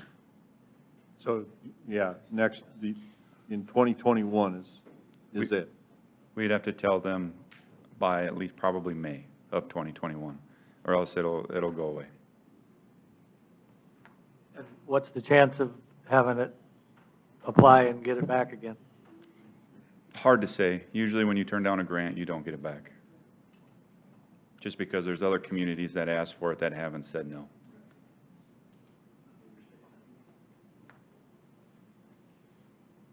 Personally, I don't think we have a traffic problem in the city of Mitchell myself. I mean, I could disagree. at We have 5 a, o'clock in the afternoon it's busy, 8 o'clock in the morning it's busy, at noon maybe it's busy, but in between there you can we have a horrible, 60 miles an hour down Sanborn Street if you want to. we have a horrible traffic light issue in this city. They're terrible. And the only way to fix them is to know what to do with them. This takes care of that.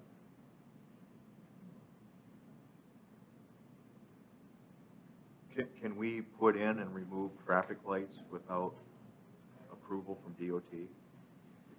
Some we can. I don't think we can on the button. No, I'm sure Any- not. But city roads. So Main Street we could, Sanborn we could. I think those are the Havens? only streets that we have lights on. Havens with the exception of the bypass, couldn't we? Havens is DOT. Okay. You know, a lot of decisions being made with why things are removed or why things are placed a good identification of or reasoning why that is supported by a profession or a professional that can do that, it also gives you a warrant to say, we removed it, or there was something needed. Something happens, there's an accident, you have backup from a professional that says, yes, it was warranted, no, it wasn't warranted. So it gives us very good assurance on where we're placing our signs and where we're placing our signals. And it's my understanding that the city of Mitchell with the DOT is due up for looking at the DOT streets. And with that, and that's kind of why we were selected to be approved, was because then we can piggyback on their study that they're already going to do. So it's really more comprehensive. If they're doing some of their roads and Mitchell is there, we can include our collector and local roads as well. So you have a bigger study for what we're paying for.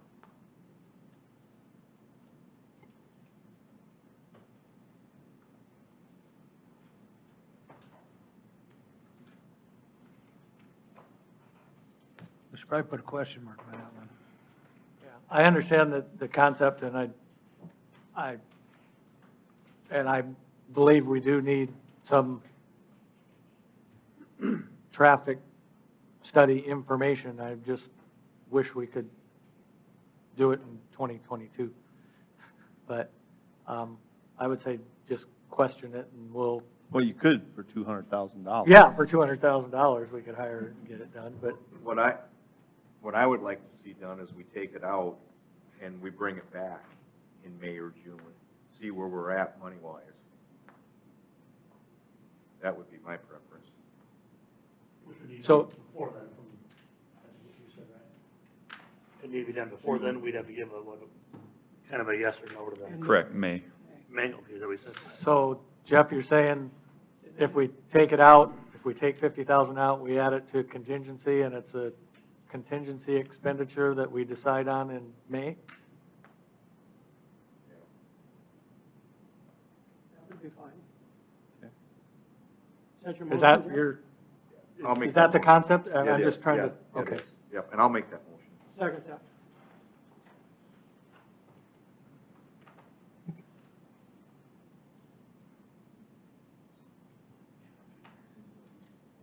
Next one, anybody have anything else on page 2? You got to vote. Oh. So we have motion by Jeff and second by Danny? Take it out now and bring it back for the deadline. This money gets put back in the contingency. Yep. Hopefully you can make it work with, obviously, the grant that's there for hundreds of thousands.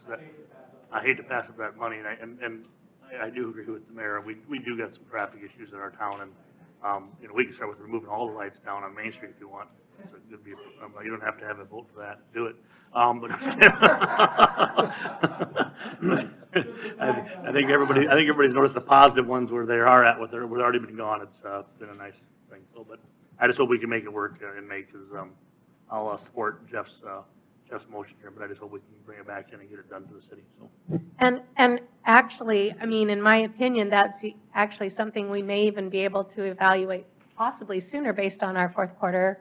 I mean, we still don't know what our growth is. There are still big question marks about what our fourth quarter sales tax will look like. So I'm an optimist, Stephanie, you know me. Okay, so we have a motion, all in favor, say aye. Aye. Opposed, nay? Passes. Anything else on page 1, or 2? Paint striper. That's out already. It's out. Good job, Dan. Well, I don't have to worry about. Don't give him credit for that. We just sold one. You probably got one at the Fleet Farm. Anything else? Can I talk about the greens now? They're on page 2. Anyway, I think our greens are in good shape. I think we got nice greens. We need some renovation out there to get to, 52,000 is not a drop in the bucket.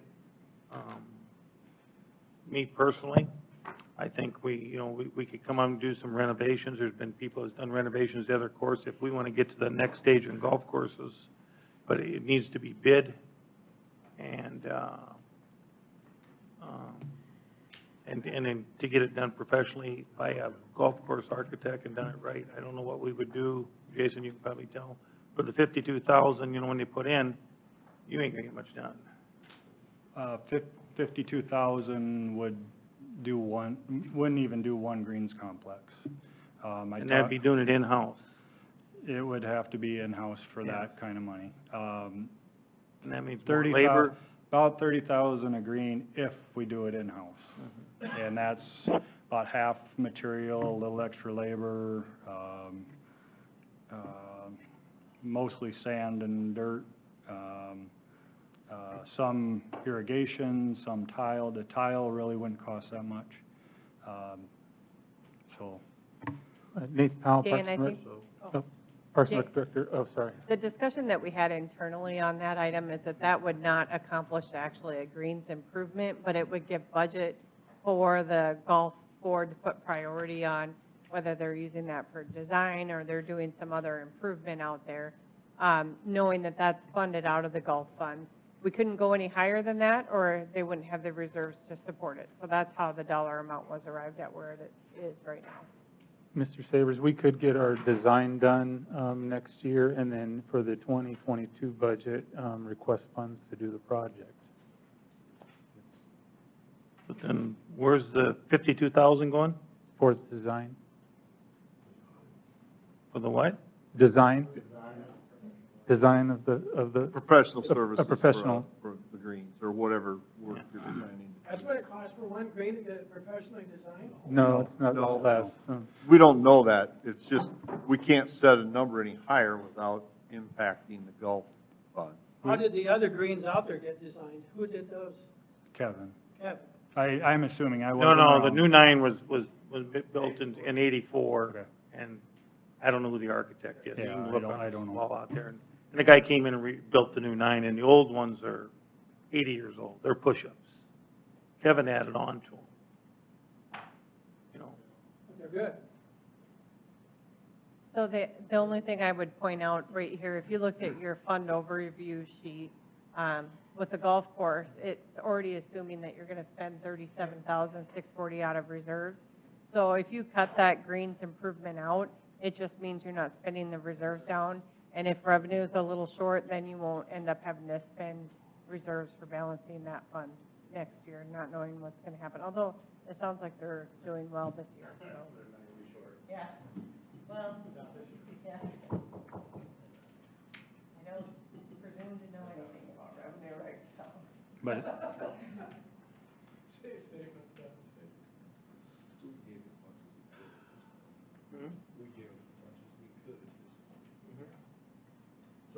So they're basically doing the plan that you sort of mentioned, Dan, about getting a professional design, going through that protocol, and that's what they're asking for the 32,000 is exactly what you're saying. They're not doing in-house. They need money to have somebody come professionally get designs for this to do it the right way. and at this time, I think it's a waste of money, but that's my opinion. And you're talking two specific greens, are you talking 12 and 11, or? that is what was discussed with the golf board, what they would like to see done. Okay. Would the intention on 11 be to move it around the corner a little bit, to the 12 tee box, so we don't try to kill somebody here eventually? Okay. Been fortunate so far, not gonna work.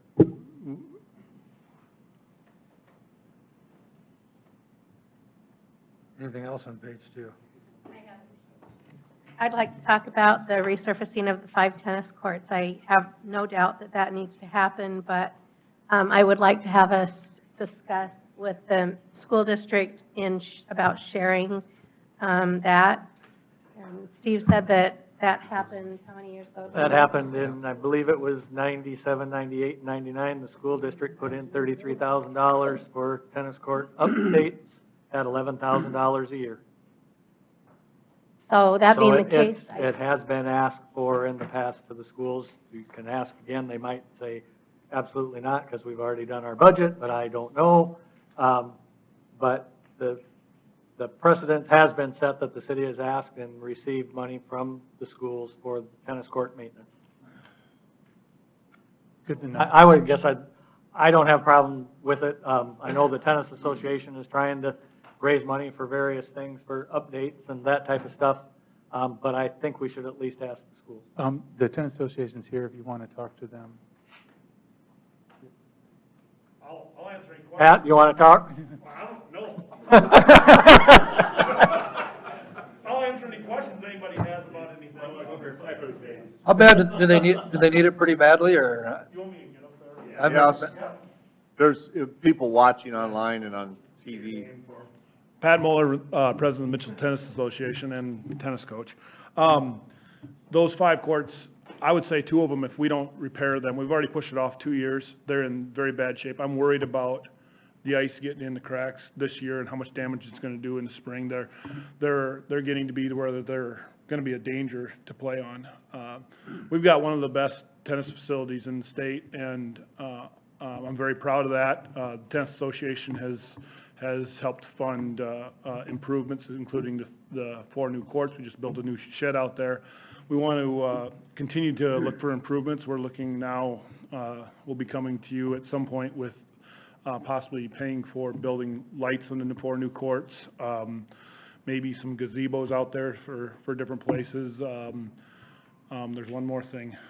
Any chance you'd want to give some of that money to resurfacing some tennis courts? Well, the Tennis Association's mission is to look for ways to improve and enhance what's already there.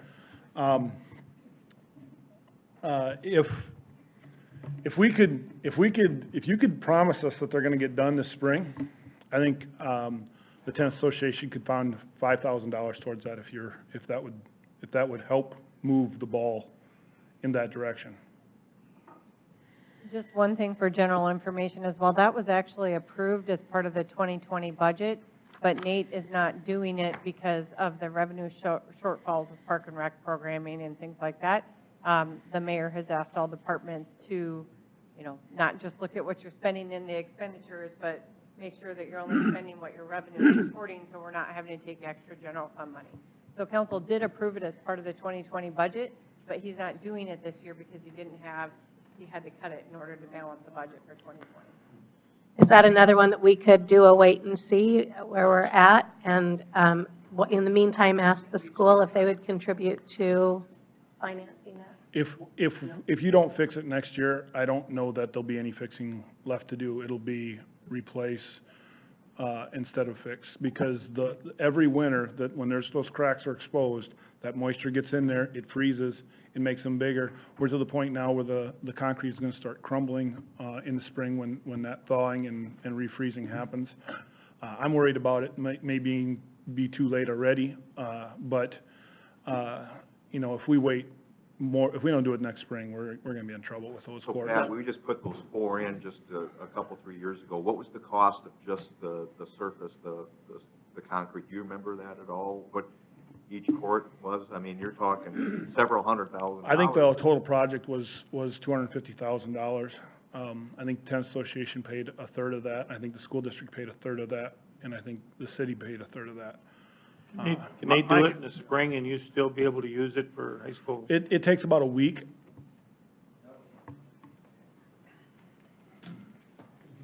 Steve Rowe, Park Supervisor. It all depends when we can get the guy here to do it. If we don't get in right away, he gets busy and you're pushed off to later on in the fall of the year. I mean, he starts booking up, say, for end of February, first part of March, when he can start getting out there looking at the courts. Once the ground temp gets a certain temp where he can get out and do it, is when he gets busy, and he does courts all over the state, so he's busy. There's only one guy. Yep. Was this the same number budgeted last, or budget this year, for this, was it 35,000, or was it lower? A little bit lower. We increased it because costs are going up. That's what I was wanting to make sure, and that's one of my things I'm concerned. We were supposed to do it this year, now we're gonna wait for another frost to go through it. And we better be fortunate that this number will actually work to make this done, depending on what damage we get this winter with Mother Nature. So, it still wants a lot of money, but it can be a lot more if we don't take care of it. And I don't play tennis, but I take your word for it that if it doesn't get done, it's going to get a lot worse, and then we're going to be digging for a lot more money. So, I agree with Marty. I think it's like truck repair. The longer you put stuff off, the more it costs you. The longer you put it off, the more it's gonna cost. I mean, And I plain and simple. I opened up my big mouth and offered $5,000 towards it too, so you're gonna get that. And once again, I'm not doubting that we need to have this done. I would just like to see us make sure that we've asked the school district to participate. I feel like, and you can probably speak to that, Pat, the school district uses those tennis courts at least as much as the city, probably. Go ahead, commit the school district. Okay, okay. And I'm not asking you to commit, To your I'm not point, asking The you school, that. the school district uses it in the spring and the fall for 2 months each time. The summer, you know, that's the park and the park and rec department. I don't think it costs any money to ask. I'm definitely not gonna speak for Dr. Graves, but, it doesn't hurt anything to send an email and ask them. The worst you can do is say, sorry. I mean, honestly, when the Mitchell Tennis Association went to the school district about the new court project, I was hoping for $5,000-10,000, and he said, we'll pay a third. I was shocked. And so they have been supportive of tennis, and they have been supportive of that, and I know there's other projects that the school has also stepped up and done. You know, one thing that, first of all, Mr. Rothbeck here has been unbelievable to work with. Anything we need, he makes sure it gets done. I definitely appreciate the relationship between the Tennis Association and the city. When I say we'll pay $5,000, the Tennis Association does not want to be responsible for maintaining these. We want to enhance and make them better.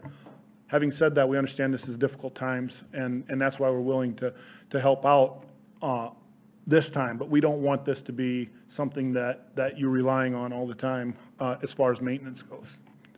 Am I clear about that? Yeah. I don't want to go back to my board. We try to be clear about that with people too, but. I want to be, I don't want to go back to my board tomorrow and them say, you did what? Well, 2 of them already texted me and they think you're absolutely crazy.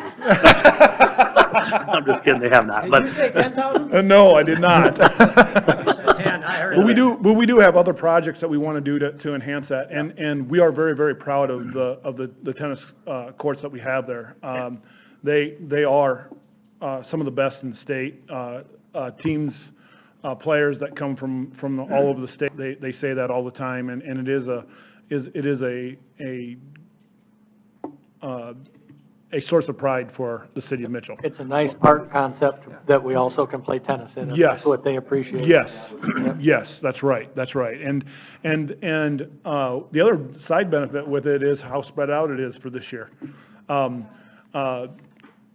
People from other towns over the summer, they came and they're like, they can easily social distance at Hitchcock Park because the courts are all in a straight line and there's space between them. So that seems to work out in this day and age as well. Hopefully we won't have to deal with that for very long, but for now, that's the case.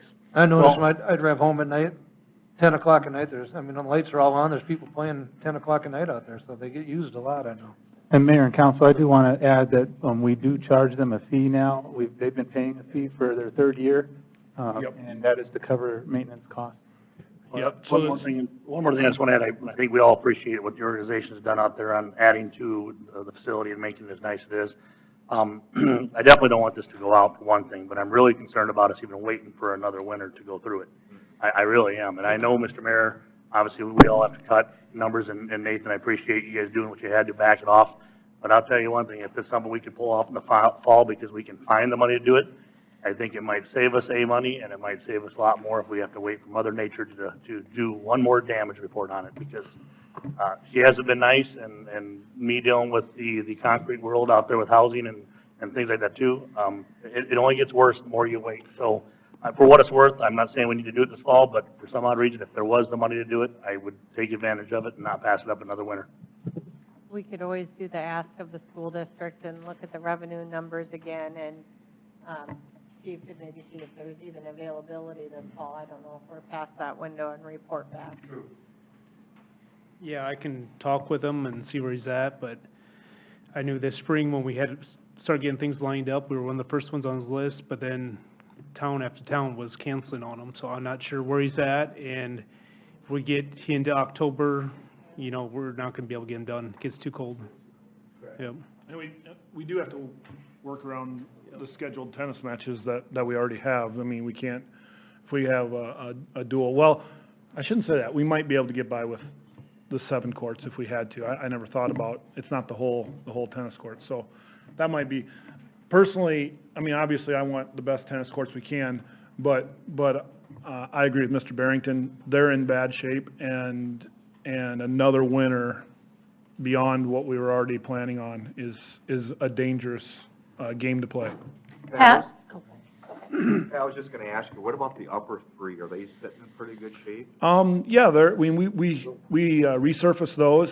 Some of the cracks that were repaired, they came back, which we knew they would, but I've been happy with the repairs that were done. They seem to be holding up fairly decent. They're old courts. I mean, at some point, we're gonna have to replace all of those, and that's a conversation. This resurfacing will hopefully give us 5 to 7 more years out of them, we're hoping. Wouldn't you agree with that? And so, I mean, that's usually what they project, every 5 to 7 years. So can you educate me just a little bit and tell me what the process is for resurfacing? Well, I'm just going based on what I saw when they've done it, but they'll go through and they'll clean the cracks out, and then they fill the cracks with some, I'm assuming moisture resistant something or other, and then they coat them with a black, do you know? Well, first off, they go through and they power wash everything, get all loose paint off, and then, yeah, some of them cracks, they do go in with a epoxy of some sort or something to fill them in, and then they put down a primer, black primer, and then they got the color, the red, the green, which we're switching to a blue and a green, you know. I'm not sure if it's really a rubberized paint or not, but it just adds to the traction for shoes, for you don't have slippage, stuff like that, and, you know. Thanks. I'm not knowledgeable about it, so I just wanted to know why it's a $35,500, what seems to be a paint job. So it's good to know that there's more to it than that. It's kind of like the water tower that we're painting, you know. Yeah, it's just a specialized paint. So for the most part. It's fairly cheap to me. I could do it for $35,000. Okay, we good on tennis courts? Anything else on page 2? Yeah, just discussion. Don't give this tennis to volunteer $5,000. And we'll have that conversation with the school district. We'll initiate that conversation. But the one thing we don't want to do is compromise what they're trying to accomplish out there with the other projects that they want to bring, and we're going to benefit from that. So, you know, we can hold them to it, but it would be nice to have gazebos out there and lights. Lights on those other 4 courts is probably a priority, because they do get a lot of activity, especially in the summer. They bring a lot of people to You're town. speaking on behalf of their 5,000 Right. that he sort of mentioned. Right. I agree with that. I'm focused on the whole 35 just because I want them to keep on investing into that park. And then by doing that is not taking money from them. And I also agree, we can ask the school, but, you know, Stephanie pointed out to us, you know, we do have a joint use agreement with each other, and typically maintenance, you know, they did kick in 1/3 of the cost of those brand-new courts, but maintenance historically has been mainly, it's our facility, we maintain it. But I don't have a problem with asking. All they can say is And no. I was a little bit tongue-in-cheek when I mentioned that to him, so I didn't even expect him to throw in the $5,000. I'll tell you, my biggest concern, and I'll just, you know, say, is that we have the recommendation that we're cutting all subsidies, and I'm struggling with figuring out how we're going to, I would like us to find a way to give some of those entities some money instead of, you know, cutting them off. We'll get to that the next So page. that you know where I'm coming from as I'm nitpicking over all of this. It's not because I don't think these are all very worthwhile projects. It's because I'm concerned about those other entities that, you know, need some money and we're not going to have it. They still may not get budgeted even with what you cut though, so. I know. Okay, page 2, anything else? Tell me again, Stephanie, about the middle school shed. Okay, so I did have that question come up too. It's my understanding when the school district transferred land over to the city for the expansion of the ice arena, they took down a shed that they were using for storage. The agreement that the city and the school district had at that time is that we would replace that building in the future. We haven't done that, and so they've been storing the equipment that used to be in the shed inside the ice arena. And so they're asking to complete that agreement and build a shed for the school district, so now the Park and Rec can have storage inside the facility for the, I think they were going to use it for the ice bumper cars. And then, How'd they do this year, speaking of ice bumper cars? How did we do? Yeah. great. Not very well with the COVID. They were going good until. We were COVID going hit. good for about, I think about 4 weeks. That's all we got out of it, so, Part of that revenue shortfall we were talking about. yep. But they're in storage now, yeah. They're inside, but there's a heated space that we're giving out for storage, and that's a good heated shop space in the wintertime for our staff. And it's kind of hard to store things that can be in a shed. And although no one's brought it up yet, I also just wanted to point out that the steam room replacement, the reason why that is out is because we ended up having to fix it this year because it failed. So. Okay. Do we want to talk at all about the old pool remodel and what that's going to look like? Nate? Kevin will come up and he's got that information.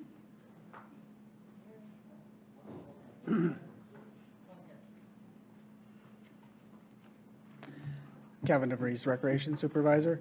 So what our plans are with the old pool is there's 6 different things that need to be done with it.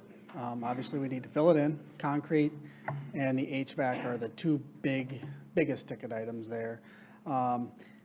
We plan on replacing the lights because they're old and getting all new LED lights in there.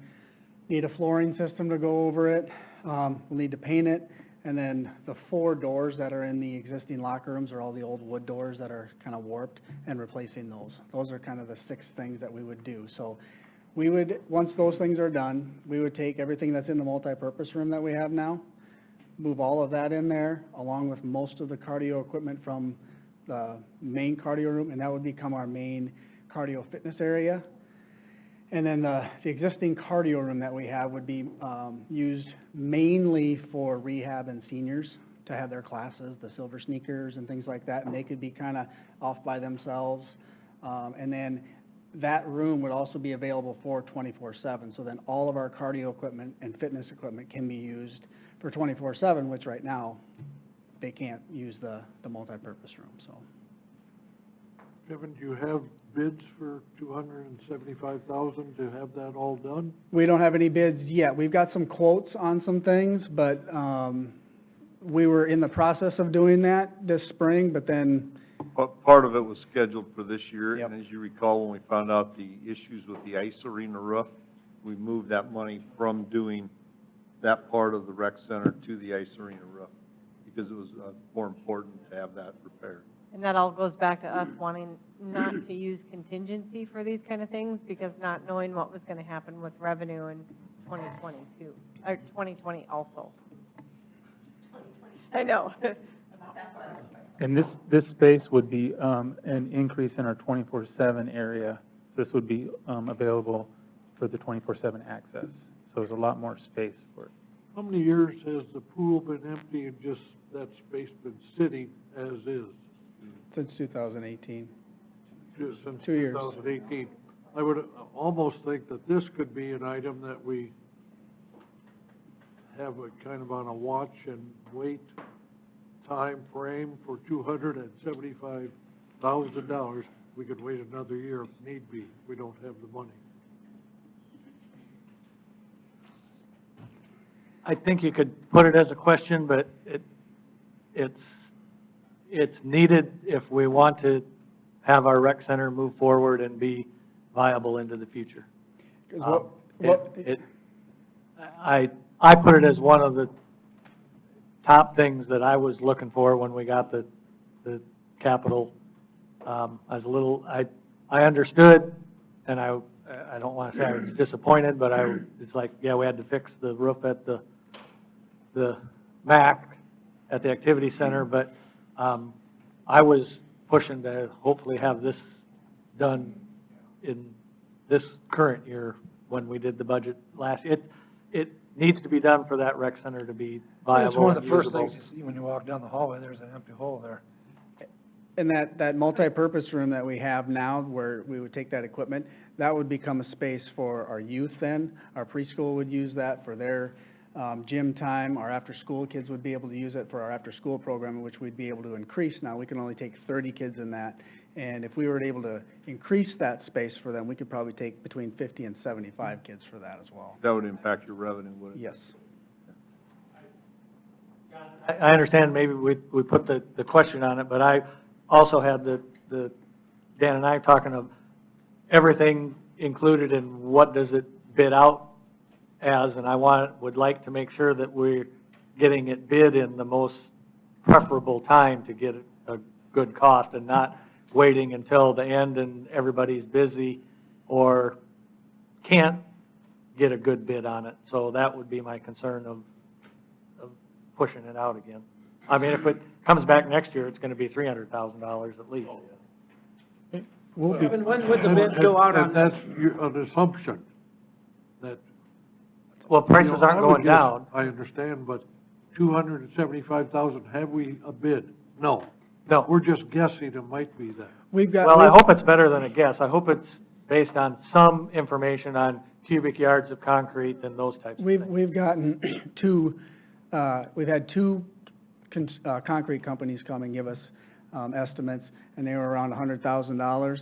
And then for the HVAC is anywhere from, depending if we just do the one room to the back gym, it'd be $100,000 just for those two items alone. So we have got. We've gotten some It's an quotes. educated guess. Yeah. It's just not fly by the seat. Right. And when would you put these out for bid?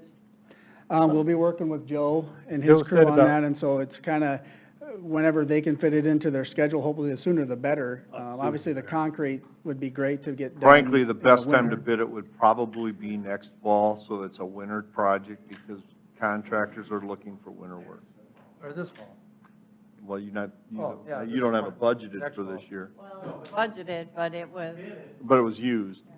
So, but you likely would do it later in the year, next year would make the most sense because you would get your best prices for winter work because it's totally enclosed for contractors to be able to work in inclement weather.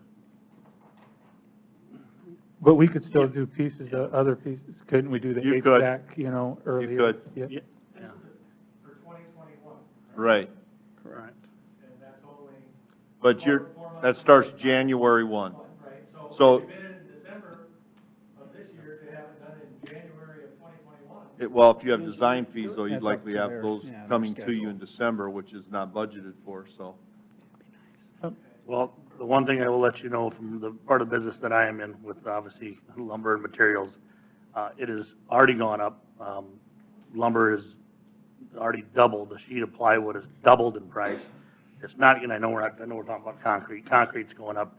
Everything is gonna go up in the building world. And the longer you wait, the worse they get because COVID's not going away anytime soon. We know that. And these material companies are gonna use that even as an excuse if they have to. But, I'm gonna tell you right now, anything that we plan on building, if we have the funds, we need to move very, very quickly. And I obviously understand we gotta watch out how we spend it, but the longer we delay, the number is only gonna go up. I will promise you that because, it's already happening in the building world. Is that because of demand? It's not, well, demand is obviously part of it, but the supply is the fact that you can't get it. There's companies shutting down all over. I mean, the majority of the materials come from the East Coast. And when they're shutting down out there because of COVID, you can't get it. Well, if you want it, you're going to pay for it. Well, we're paying for it, and who's going to pay for it after that is the consumer, and we are a consumer on this part of the deal. So, If you go to stores right now, shelves are empty, they can't, you just can't get material, things shipped to you.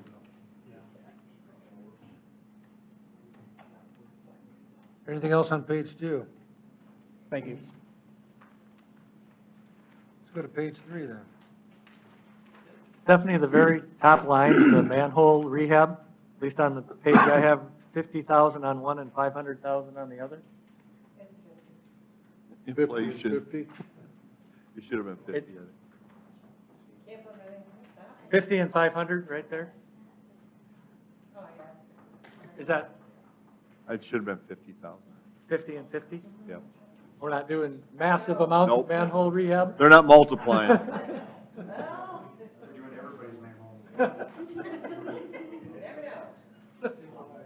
Turn them into houses. Okay, that was.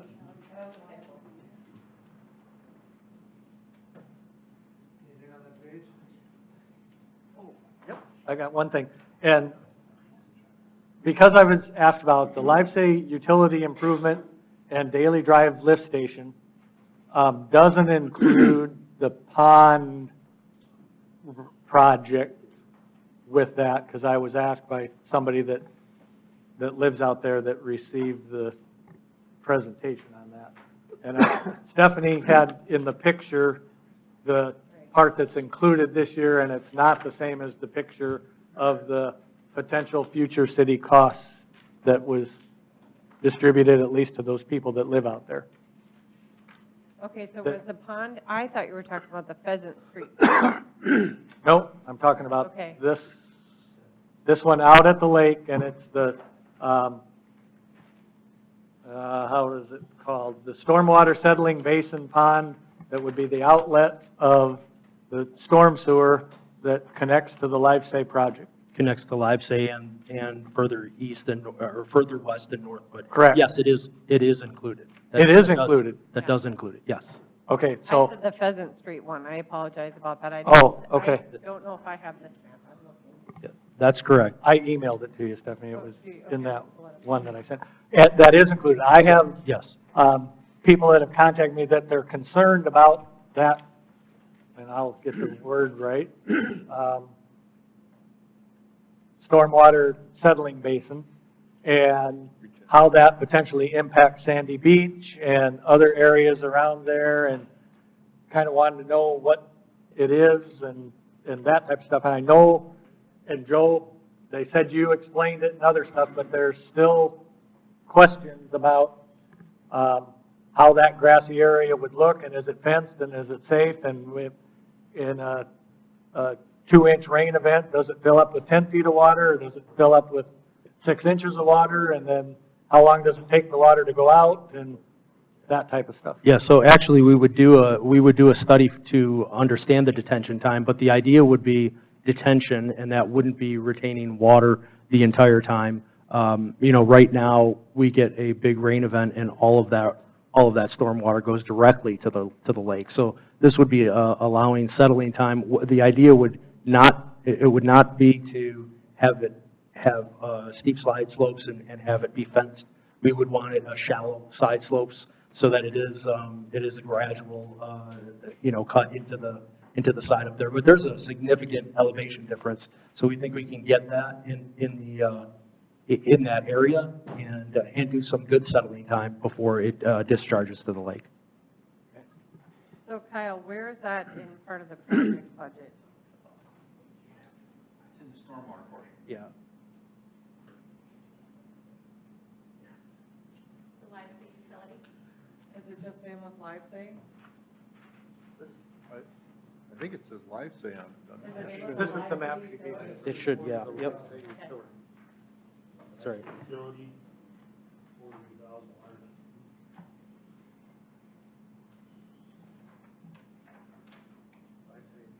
In the storm sewer, 723,000, that's the SRF project. We do also have another project listed, which is the Pheasant Street drainage pond. Oh, which is what I thought Quincy you were Bank. referring to. Sorry, this was the one that people were asking You're on the me north about. side of the lake. Yeah, I'm on the other side. Pheasant one's on the south side of the lake. Yeah. And what exactly do we want to do with that on pheasants, the pheasant or Twin City Fans holding pond? What is the plan for that? So there's an area to the north on that pond that has not been excavated. So we would look toward excavating that and digging out that material to the same elevation that it is on the south. So it wasn't completed. And from the last September storm event, we saw it fill up considerably, but Where does that water go? it ends up going north. Yeah, it discharges north. There's You know where the bridge is? 23rd? You know where that, yeah. Yes, You know where that yes. bridge is on the bike trail out there? It discharges in that gully. North, yes, along the railroad track there. The and bike path discharges. is the easement for that pipe.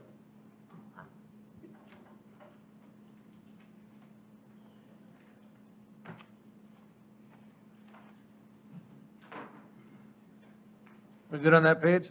No, we need to talk about, I'd like to talk about allocations. So, Oh, allocation. yeah, I didn't want him to move on.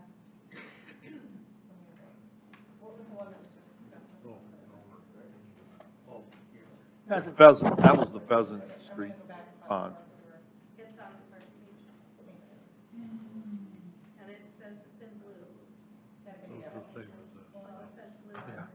Pheasant Street's blue. Oh, no, I'm doing that, I'm still online, you guys are way ahead of me. Oh, you're still in live sync.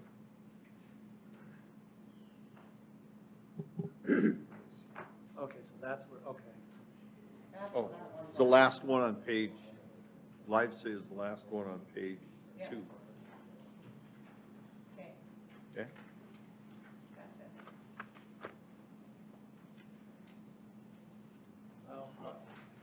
And I'm out of turn because I was talking, we're on the other page, so sorry.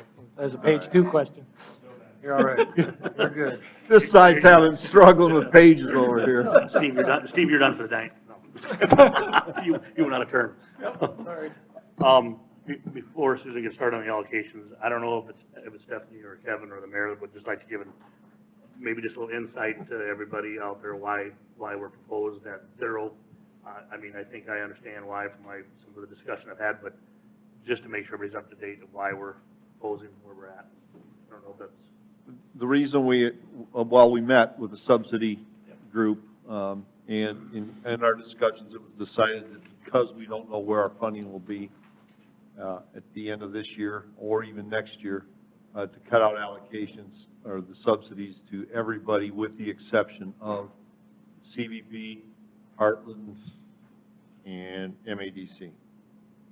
And a lot of the other places that got subsidies that we had before, a lot of towns don't even fund that stuff, and, I mean, it's not even in their budget, so we figured, why should we have in ours if other places don't pay it? Well, and I still, kind of going back to my original comments of, let's just prepare ourselves that if something does drastic hit, then at least we're somewhat prepared for it, and we talked about things that we can move out. But if it continues to, sales tax and everything rolls in as it is, then there's no reason why they at least can't roll around and ask for it. Yeah. I mean, and that's a whole nother decision, but, I think we would support, some of these on here, I would think. But as of right now, I agree with you guys' assessment. Is we've got to take care of the city, make for sure that we've got everything covered on the city, and then we can look elsewhere if we've got the funds. And that's kind of what our discussion was with Danny, John, myself, the mayor, and Stephanie when we went over this stuff is, we don't know what's gonna happen. It could be like March when everything, when everything went dead in March, that could happen October, November, and who knows what we're gonna have? Nothing probably. And I sort of understood that's the purpose of it. I just want to make sure the public is aware.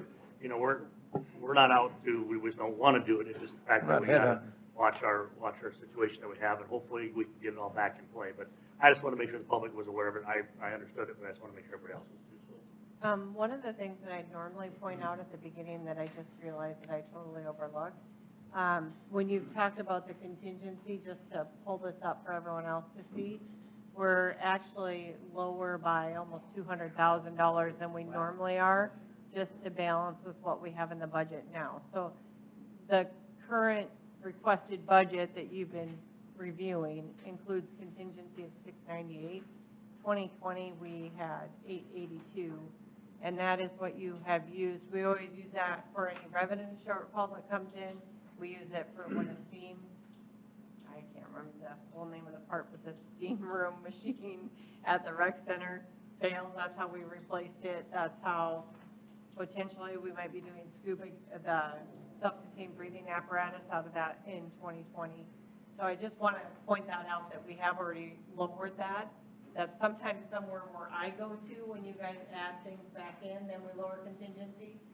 You're already lower. So I just want to make sure everyone's aware of that too. And we could have issues at the ice arena this year. Well, That could be spendy. That's a big, Huh? that's a big. That's a big one. ticket. Yeah. Yeah. That could be real expensive. And just so my math is about, the subsidies not included is about $125,000.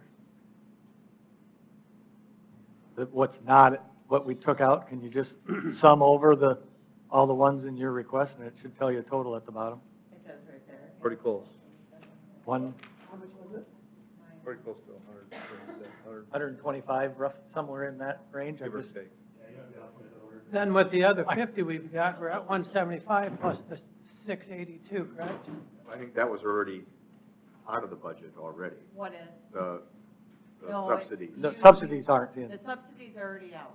Yep. Oh, there's. So we're adding another 50 to the 698.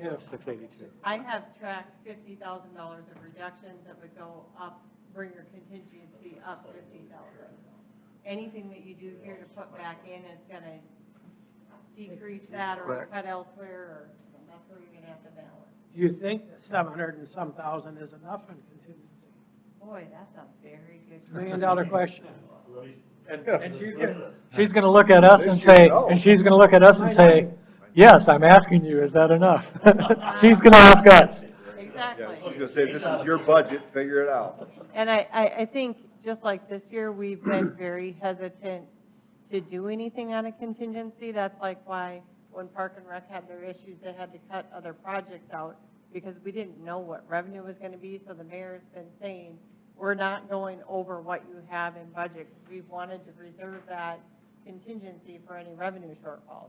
Well, we're okay right now, but I can't tell you where we're going to be at the end of the year. The And I don't know majority, what next year is going to be our like. biggest revenue comes at the end of the year. It did, So if 60% we of our have revenue. another March, that will hurt us bad. Yeah. We don't know. Yeah, October, November, December is the huge, is the Yep. biggest of the. And we're lucky where we live where we do, otherwise we would be in What I'm worse hoping trouble, I is think. that people think hunting is social distancing, and we have a great fall, but we'll see how it ends. So I'm looking at economic development, and we're giving money to Mitchell Area Development Corp. And the Heartland Regional Economic Development, and I feel and the CVB. So 601 is the all receiving money except for this gaping hole for Mitchell Main Street. And I see that as a organization that's helping our small businesses in our community. And I don't know how we can not. They cut their request by 25%. They've hired a new director, and I think that we need to consider the things that they do for us, the things that they do for our community, the things they do for our small businesses, and see if we can find a way to fund them. Please.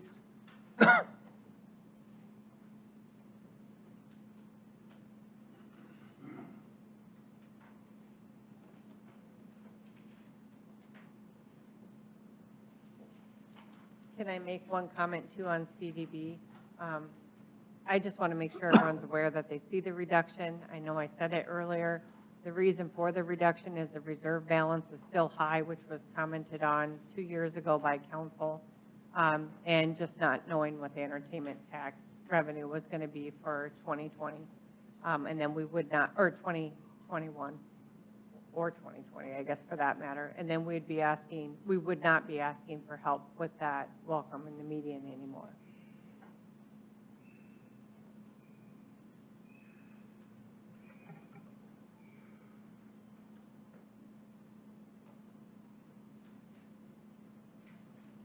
Well, and on all of the 601 part, and Susan, I'm going to leave out Mitchell Main Street, but we need to continue to market the city, and that's our marketing arm.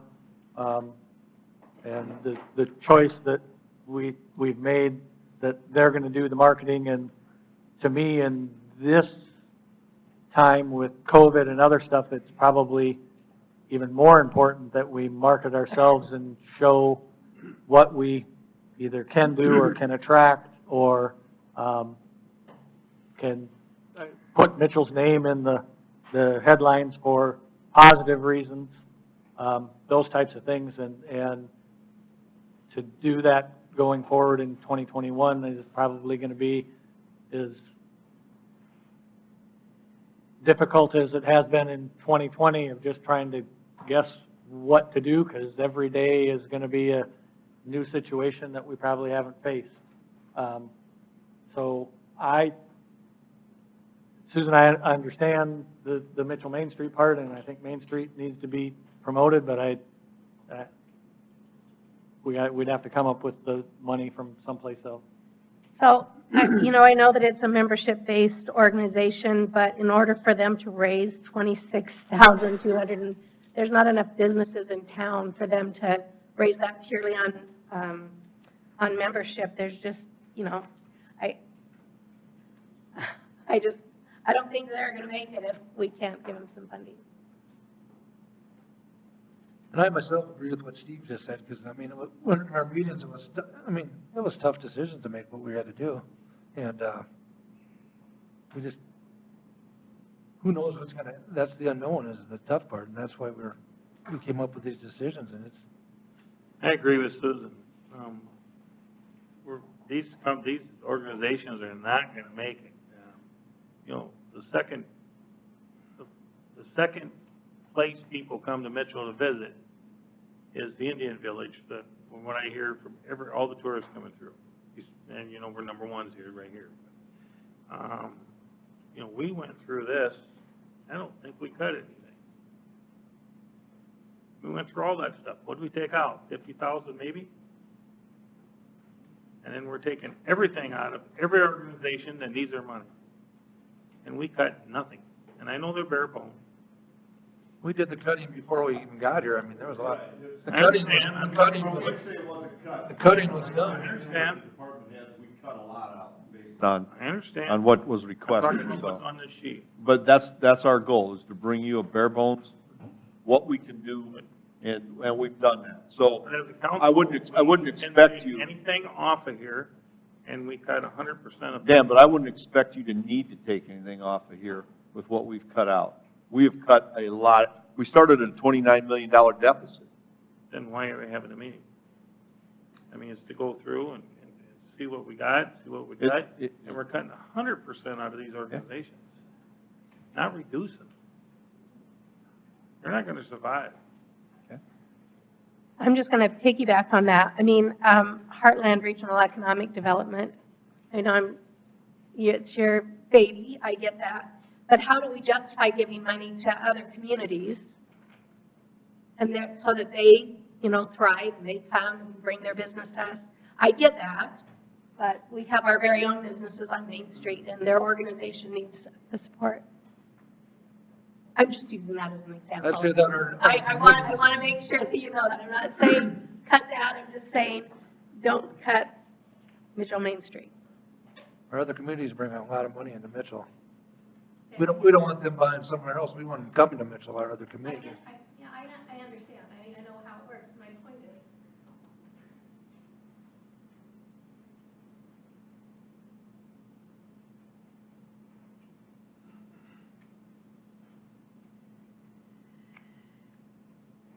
And we were in our meetings, it wasn't easy, but that's what we all agreed on. Danny, John, myself, the mayor, and Stephanie, that's why we're here to talk about it.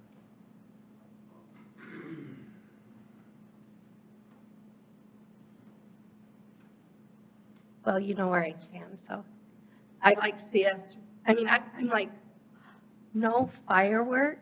I'm just looking at this and thinking, I understand, but I get that. And like we said, in December, if everything's good, there's probably be extra money around. Or as we get into next year and we see things are going, they can come back and ask for it. That's. That'd be in the first quarter, I believe, wouldn't it? Yes. I don't know if they'll be around. What's that? I don't know if Mitchell Main Street will be around. We're not funding them. Well, that funding would only be next year, so you're telling me they might go out of business between now and the end of the year? But I'm just saying that we're leaving it up in the air. It'll be a struggle.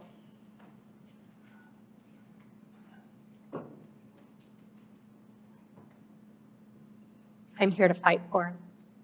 It's my job. We're here to save money.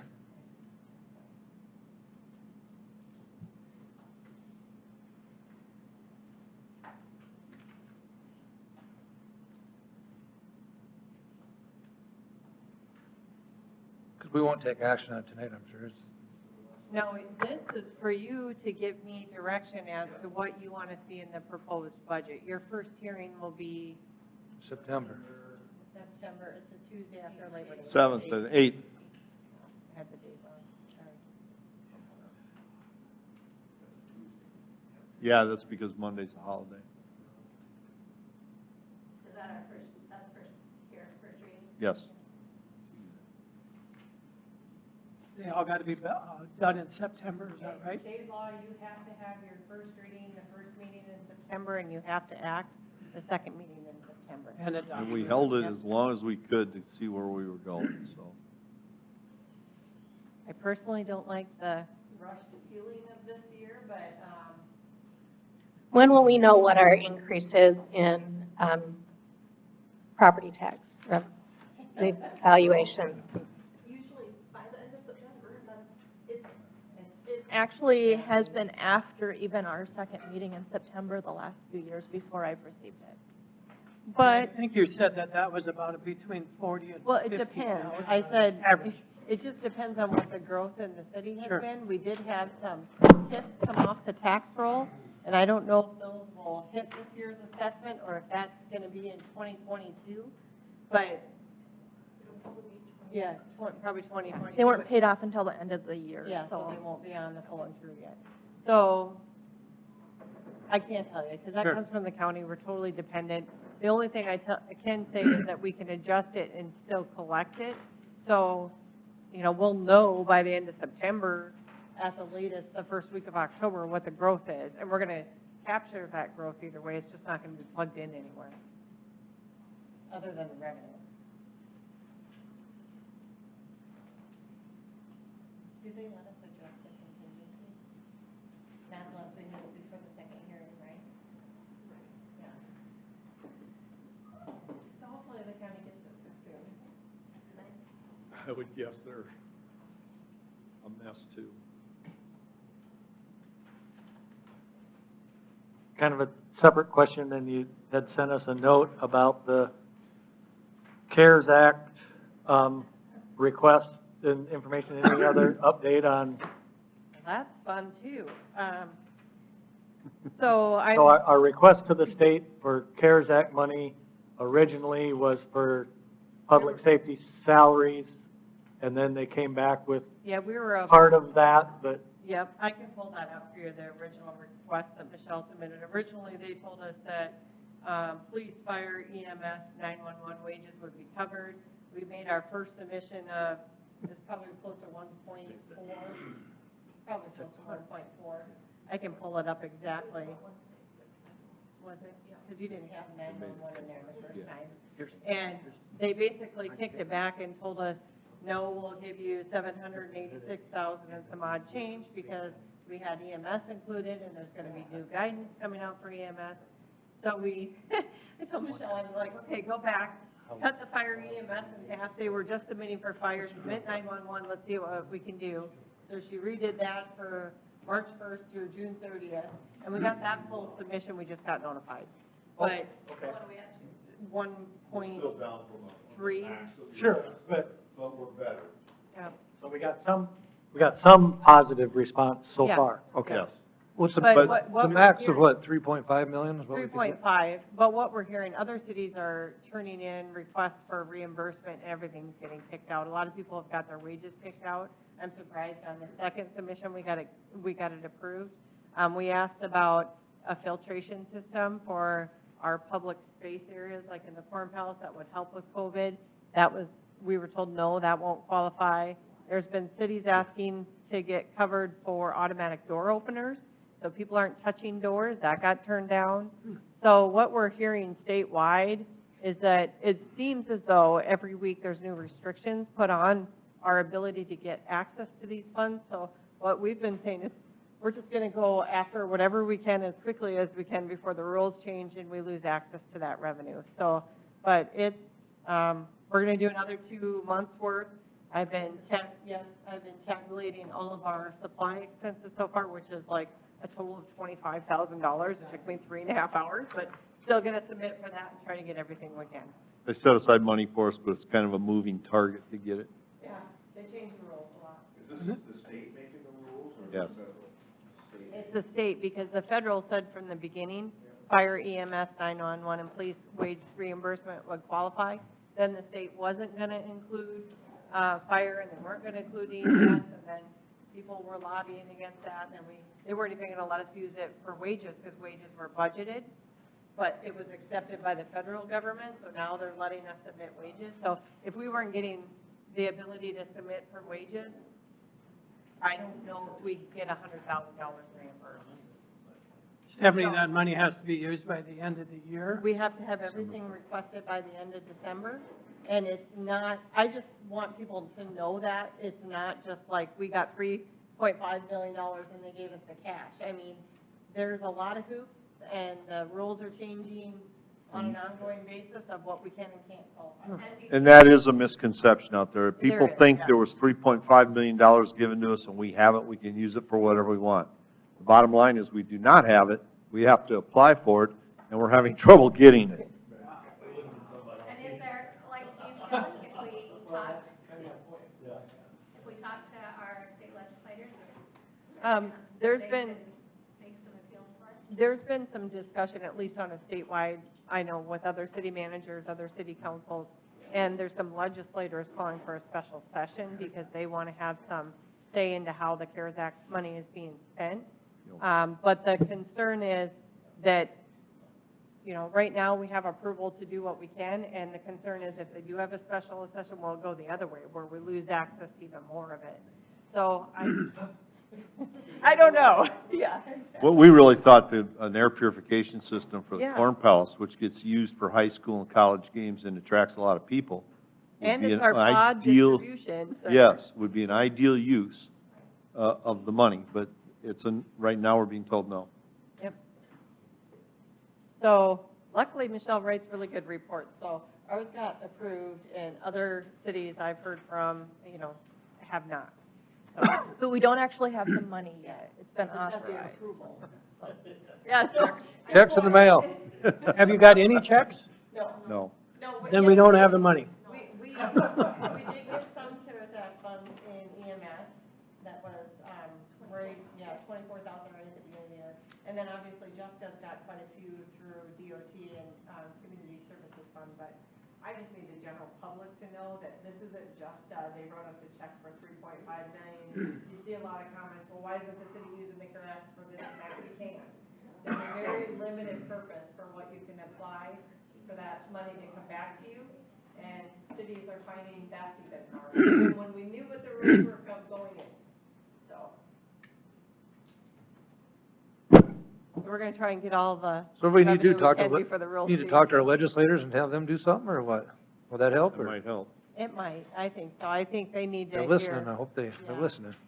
I think that there needs to be pressure that, especially because we're dealing with such a short time frame. Don't change the rules on us. Let us apply for what we're allowed to apply for. And it makes no sense to me why we couldn't apply for those filtration systems in our public gathering places. We were talking about like in here, you know, you've got the library, you've got the rec center, you've got JVCC, all these places where we bring the community in. Yeah, why can't we use the funds for that? But they said no. So.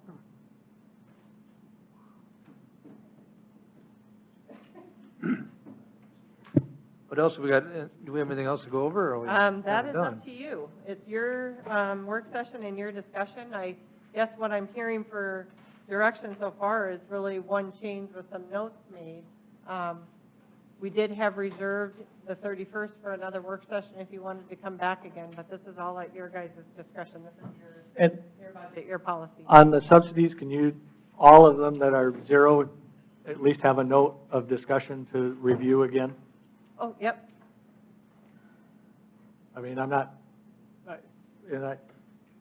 I, of the mind, I understand why and how they're zero, but I don't want to say today that absolutely that they remain zero and where we are in December and maybe as we see the first quarter of 2021 that we can't come back and consider something. I have no idea on amounts or anything else, but. And just, you know, I'll give you a for example, the Prehistoric Indian Village, they do get a lot of grants, but so many of their grants find out, one of their questions that they have to ask is, or answer is, do you receive funding from your from your community? And if they say no, then the grant is like denied. So they have to show, and I don't know how that is with some of these other organizations, but I do know that the Prehistoric Indian Village is dependent on, they have to have the ability to show that they have received money from the city in order to qualify for a lot of the grants that they receive.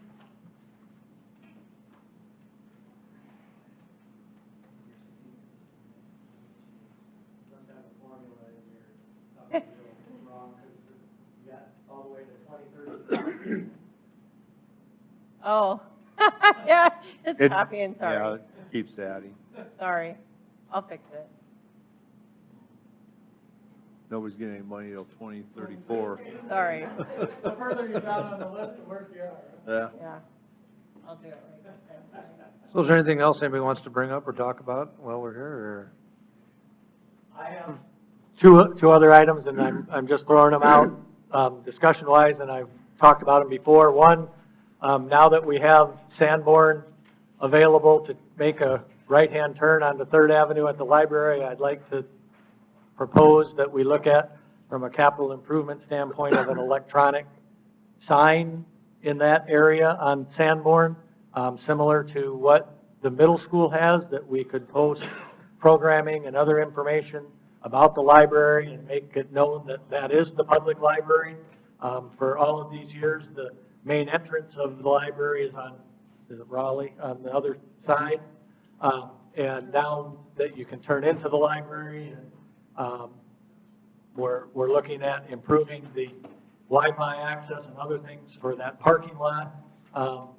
I'd like the city to consider putting an electronic message sign similar to, I guess, the high school has one and the middle school has one in that area. I know there's an issue of a Sanborn street sign that's kind of there, but to take a look at that. I'm not saying that it can be included in this year's budget, but and I talked to Dr. Graves, and it was 2 years ago. They were in the $50,000 to $70,000, and they're not. Yeah, they're not. Yeah, they're expensive. The one at the middle school got 4 donations of $15,000 each, I think. I Help at the middle school. Right. Yeah. It's Duff, by the way. Oh, it's Duff? Duff. Okay. I think the sign companies help with. That type of consideration on Sanborn at the library. The other item I want to bring up, and I've had just part discussion with Palace City Peddlers and other stuff, but the pond by the 11th green at the lake, most people know that it's not, don't even know that there's a pond there, but I'd like to work with the parks, and I don't know if there's actual money that needs to be spent on it, but there's a forestry grant that just came out, and that was on my to-do list is to look at that. I'm working on a grant to work on the forestry projects around the lake, and that would Okay, include and that area. That's on Nathan's radar. Too. Okay, the peddlers have, think the trail could go through there rather easily. We need to watch out from the golf course standpoint that we don't hit golf balls into people that are in that area, but I've actually been out walking around the pond twice in the last 2 weeks, and there's a lot of area, out there that, Golf balls? most of the golf, people go in and pick the golf balls up pretty regularly, so I didn't find any, but, clean it up and for the bike path, and to me, there's actually even room for either parking or like gazebo type things toward the end where the old boat dock is. There is a turnout across the road from that too, that's Yep. a cul-de-sac that might work. Yep, that might work into, to go in with that, but from a lake improvement standpoint, I think it could be a way to fix that up. I understand the money, and I appreciate if there is some grant type stuff, but, the person I talked to on Palace City Peddler, oh yeah, we could make a trail in there, but it's not mine to decide, but I wanted to bring that up, that it's being talked about. Yeah, we're looking at as well. We can maybe do some in-house designing on that area. Because there is a rock wall in there that can be exposed or used or whatever, and, I don't know, it's. Like an old retaining wall? I've got a picture of it. Because I know that was an old gravel pit. at one time. It was to the west of the, I'm assuming that's what it was. Yes. We want to dig more gravel, dig all. It looked nice. Rock. Oh, yeah. No, that's not. Okay. Wow. That area could use some. Oh, Paul shooting over their head. Yeah, that's. 11 feet.